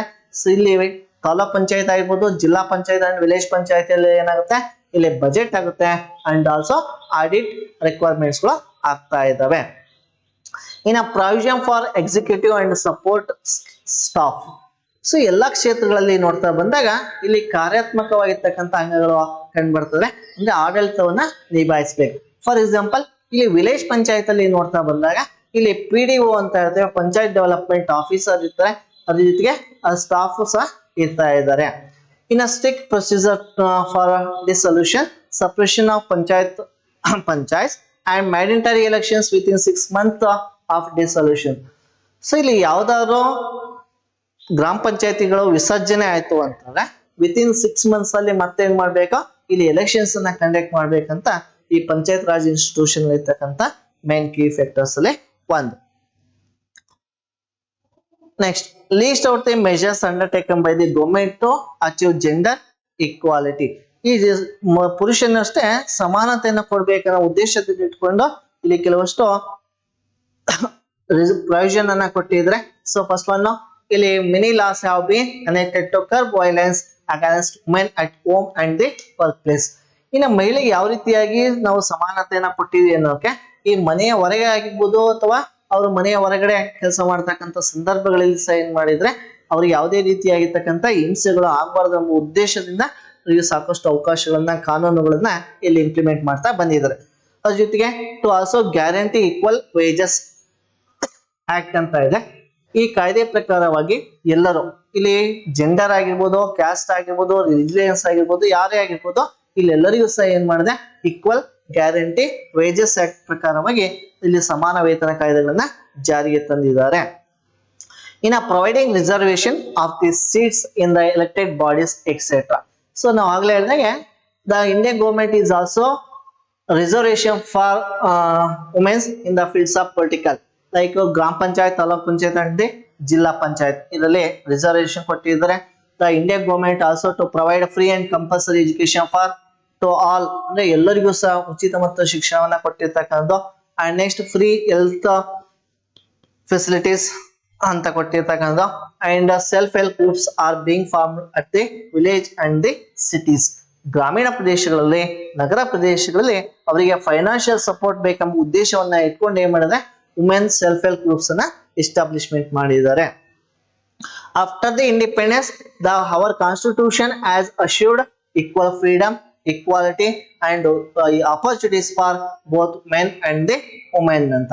ಇಲ್ಲಿ ಪುರುಷರಿಗೆ ಸಮಾನಾಗಿಷ್ಟು ಎಲ್ಲಾ ಕ್ಷೇತ್ರಗಳಲ್ಲಿ ಸ್ವಾತಂತ್ರ್ಯ ಬಂದ ನಂತರ ಸ್ವಾತಂತ್ರ್ಯ, ಸಮಾನತೆ ಎಲ್ಲಾ ಕ್ಷೇತ್ರಗಳಲ್ಲಿಯೂ ಅವಕಾಶವನ್ನ ಇಲ್ಲಿ ಕಲ್ಪಿಸಿಕೊಟ್ಟಿದ್ದಾರೆ.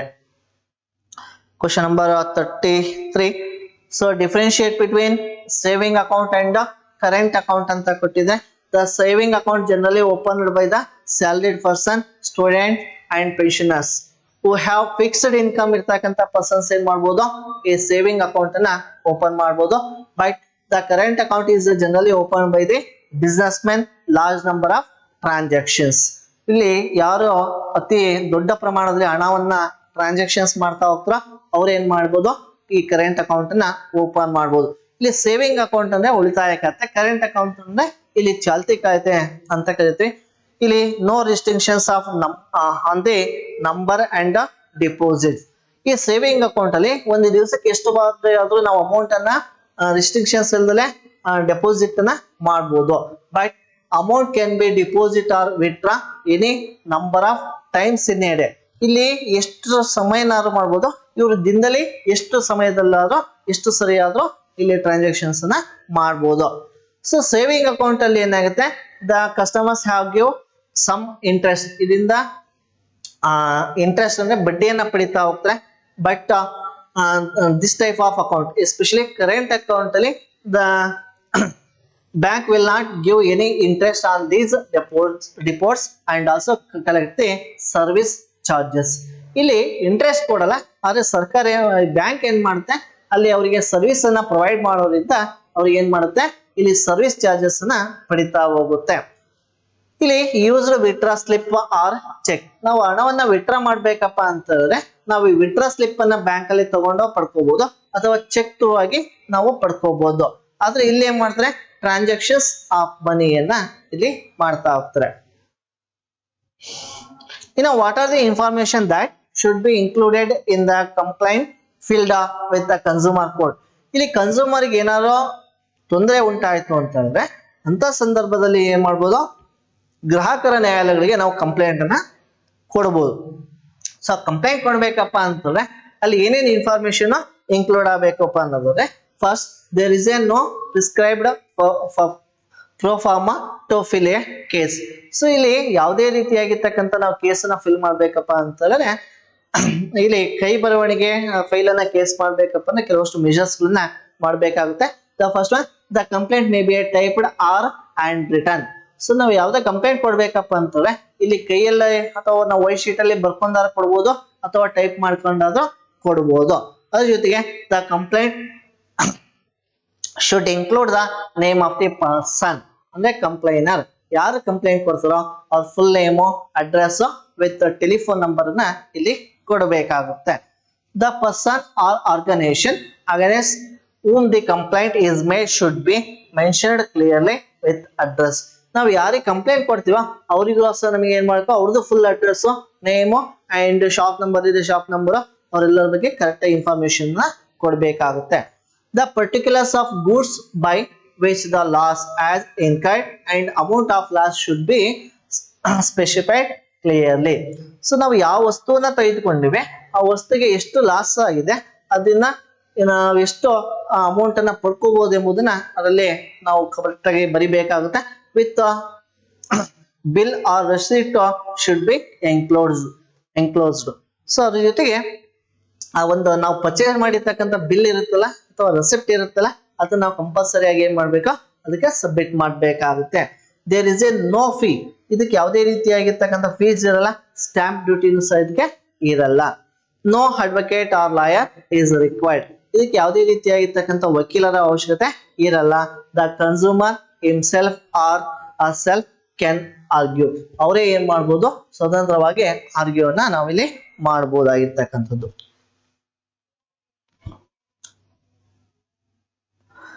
ಇನ್ನು ಫಿಫ್ತ್ ಮೇನಲ್ಲಿ ಬಂದ್ರೆ answer the following the questions in 8 sentence each ಅಂತ ಇಲ್ಲಿ 4 ಕ್ವಶನ್ ಇರ್ತವೆ.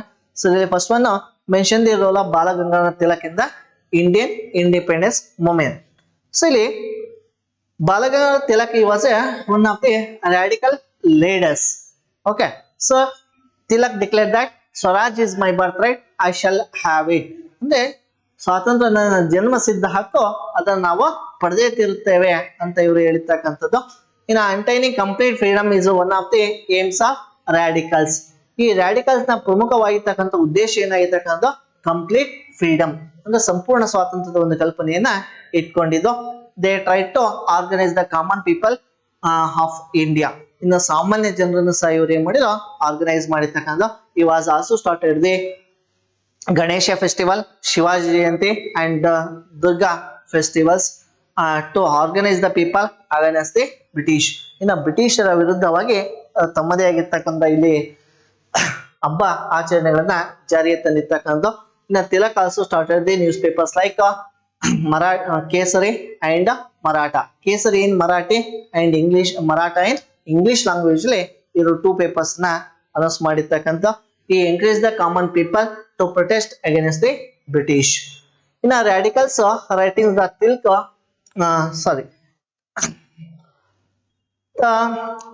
Balagangadhara Tilak publish the books like Gita Rahasya ಅಂತ ಹೇಳ್ತೀವಿ. ಈ ಗೀತಾ ರಹಸ್ಯ ಒಂದು ಪುಸ್ತಕವನ್ನ ಬರೆದಿರ್ತಕ್ಕಂಥದ್ದು. The British arrested Tilak due to these developments. ಈ ಎಲ್ಲಾ ಕಾರಣಗಳಿಂದ ತಿಲಕ್ರನ್ನ ಏನ್ ಮಾಡುತ್ತೆ, ಇಲ್ಲಿ ಅರೆಸ್ಟ್ ಮಾಡಿರ್ತಕ್ಕಂಥದ್ದನ್ನ ನೋಡ್ಬೋದು.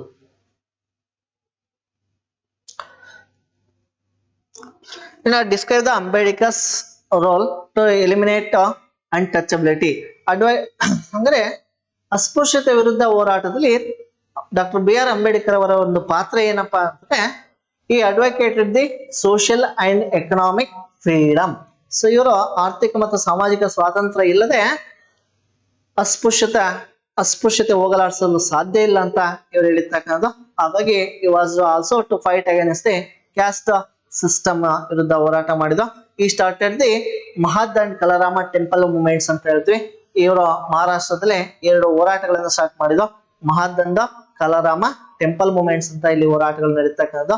ಈ ಎಸ್ಟಾಬ್ಲಿಷ್ ದ ಬಹಿಷ್ಕೃತ ಹಿತಕಾರಣಿ ಸಭಾ ಅಂತ ಒಂದು ಸಂಘಟನೆಯನ್ನ ಸ್ಟಾರ್ಟ್ ಮಾಡಿದ್ರು. ಈ ಎಸ್ಟಾಬ್ಲಿಷ್ ದ ಸ್ವತಂತ್ರ ಕಾರ್ಮಿಕ ಪಾರ್ಟಿ ಅಂತ. ಈ publish the Prabuddha papers like Prabuddha Bharat, Mooknayak, Bahishkrit Bharat and other papers. ಇನ್ನು worked towards the progress of agriculture labours. ಇನ್ನು chairman of the constitution of drafting committee. After the independence the Indian government also to appointed the chairman of the Indian constitution drafting committee ಅಂತ ಹೇಳ್ತೀವಿ. ಅದರ ಒಂದು ಅಧ್ಯಕ್ಷರನ್ನಾಗಿ appoint ಮಾಡ್ತಾ ಇದ್ರೆ. ಈ served as a Indians first law minister, ಅಂದ್ರೆ ಭಾರತದ ಪ್ರಥಮ ಕಾನೂನು ಮಂತ್ರಿಯಾಗಿ ಸೇವೆಯನ್ನ ಸಲ್ಲಿಸಿರ್ತಕ್ಕಂಥದ್ದು.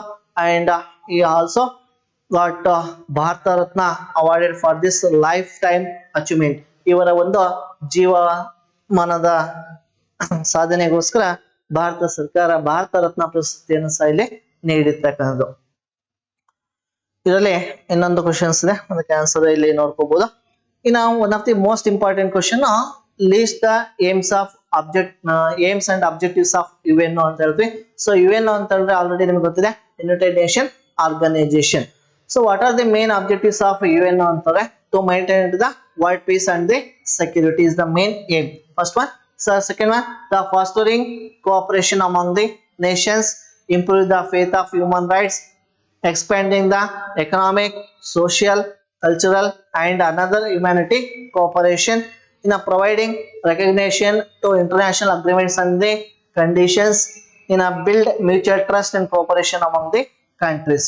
ಸೊ ನಾನು ಲಾಸ್ಟ್ ಟೈಮ್ ಅಲ್ಲಿ ಡಿಸ್ಕಷನ್ ಮಾಡ್ಬೇಕಾದ್ರೆ ಮತ್ತೊಂದು ಪಾಯಿಂಟ್ಸ್ ಅನ್ನ ಇಲ್ಲಿ ಹೇಳ್ತಾ ಬಂದ್ವಿ, to prevent the third world war. So ಇದು ಒಂದು ಉದ್ದೇಶವನ್ನ ಇಟ್ಕೊಂಡೆ ಈ ಲೀಗ್ ಆಫ್ UN ಅವನ್ನ ಎಸ್ಟಾಬ್ಲಿಷ್ಮೆಂಟ್ ಮಾಡಿರ್ತಕ್ಕಂಥದ್ದು, and making general trades and tariff agreements in the international level.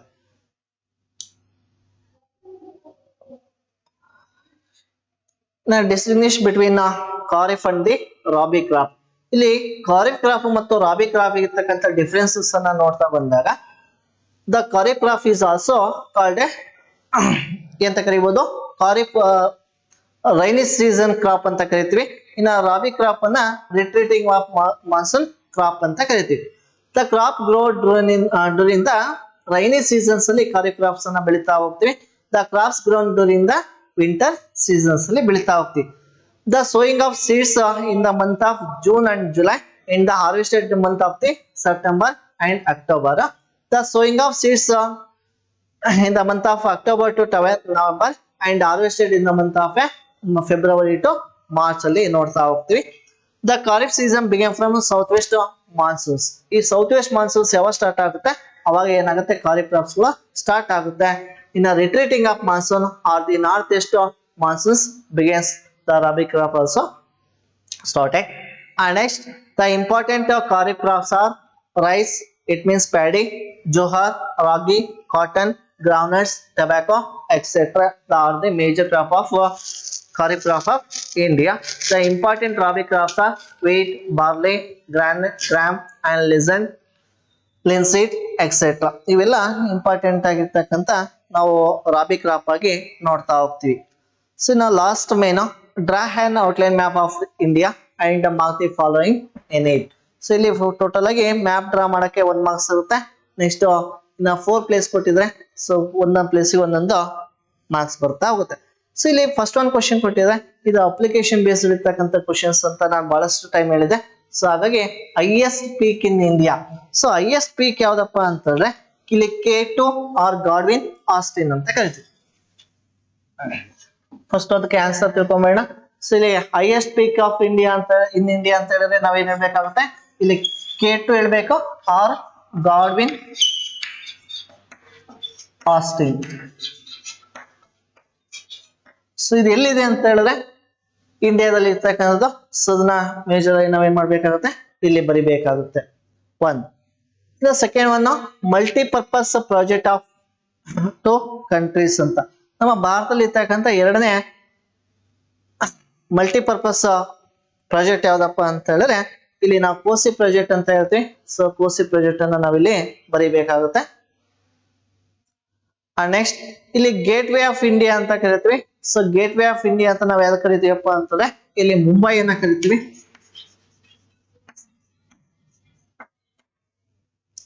Mumbai. And third one ಆಯ್ತಾ, ಫಸ್ಟ್ ಹೈಯೆಸ್ಟ್ ಬೇಕು. ಸೊ ನಾವು K2 ಆರ್ ಗಾಡ್ವಿನ್ ಆಸ್ಟಿನ್ ಬರಿಬೇಕು. ಇಲ್ಲಿ ಮಲ್ಟಿಪರ್ಪಸ್ ಪ್ರಾಜೆಕ್ಟ್ ಆಫ್ ಕಂಟ್ರೀಸ್ ಅಂತ ಹೇಳಿದ್ರೆ ಇಲ್ಲಿ ಬಿ ಸೆಕೆಂಡ್ ಒನ್ ಇಲ್ಲಿ ಬರಿಬೇಕಾಗುತ್ತೆ. ಇನ್ನ ಗೇಟ್ ವೇ ಆಫ್ ಇಂಡಿಯಾ ಅಂತ ಹೇಳಿದ್ರೆ ನಾವಿಲ್ಲಿ ಮುಂಬೈ ಅಂತ ಹೇಳ್ತೀವಿ. ಇದು third one C gate way of India ಅಂತ ಕರಿತೀವಿ. ಅಂಡ್ ನೆಕ್ಸ್ಟ್ ಅಣ್ಣಾ ಇಂಟರ್ನ್ಯಾಷನಲ್ ಏರ್ಪೋರ್ಟ್. ಇದು ಇಂಟರ್ನ್ಯಾಷನಲ್ ಏರ್ಪೋರ್ಟ್. ಅಣ್ಣಾ ಇಂಟರ್ನ್ಯಾಷನಲ್ ಏರ್ಪೋರ್ಟ್ ಎಲ್ಲಿದೆ ಅಂತಂದ್ರೆ ಈ ತಮಿಳ್ನಾಡಲ್ಲಿ ಇರ್ತಕ್ಕಂಥದ್ದು. ಹಾಗಾಗಿ ಚೆನ್ನೈ ಅಂತ ಕರಿತೀವಿ. ಈ ಚೆನ್ನೈ ಪ್ಲೇಸ್ ನ ಇಲ್ಲಿ ಮಾರ್ಕ್ ಮಾಡಬೇಕಾಗುತ್ತೆ. ಇಷ್ಟು ಇವತ್ತು district level first Davanagere district level first question paper ಅನ್ನ ನಾವು ಡಿಸ್ಕಸ್ ಮಾಡಿದ್ವಿ. ಸೊ ಎಲ್ಲರೂ ಈ ರೀತಿಯಾಗಿ ಆನ್ಸರ್ನ ಪಾಯಿಂಟ್ ವೈಸ್ ಆಗಿ ಬರೆಯೋದನ್ನ ಕಲಿಬೇಕಾಗುತ್ತೆ. ಇಷ್ಟು ಹೇಳ್ತಾ ಇವತ್ತಿನ ಕ್ಲಾಸ್ ನಾವು ಮುಗಿಸೋಣ.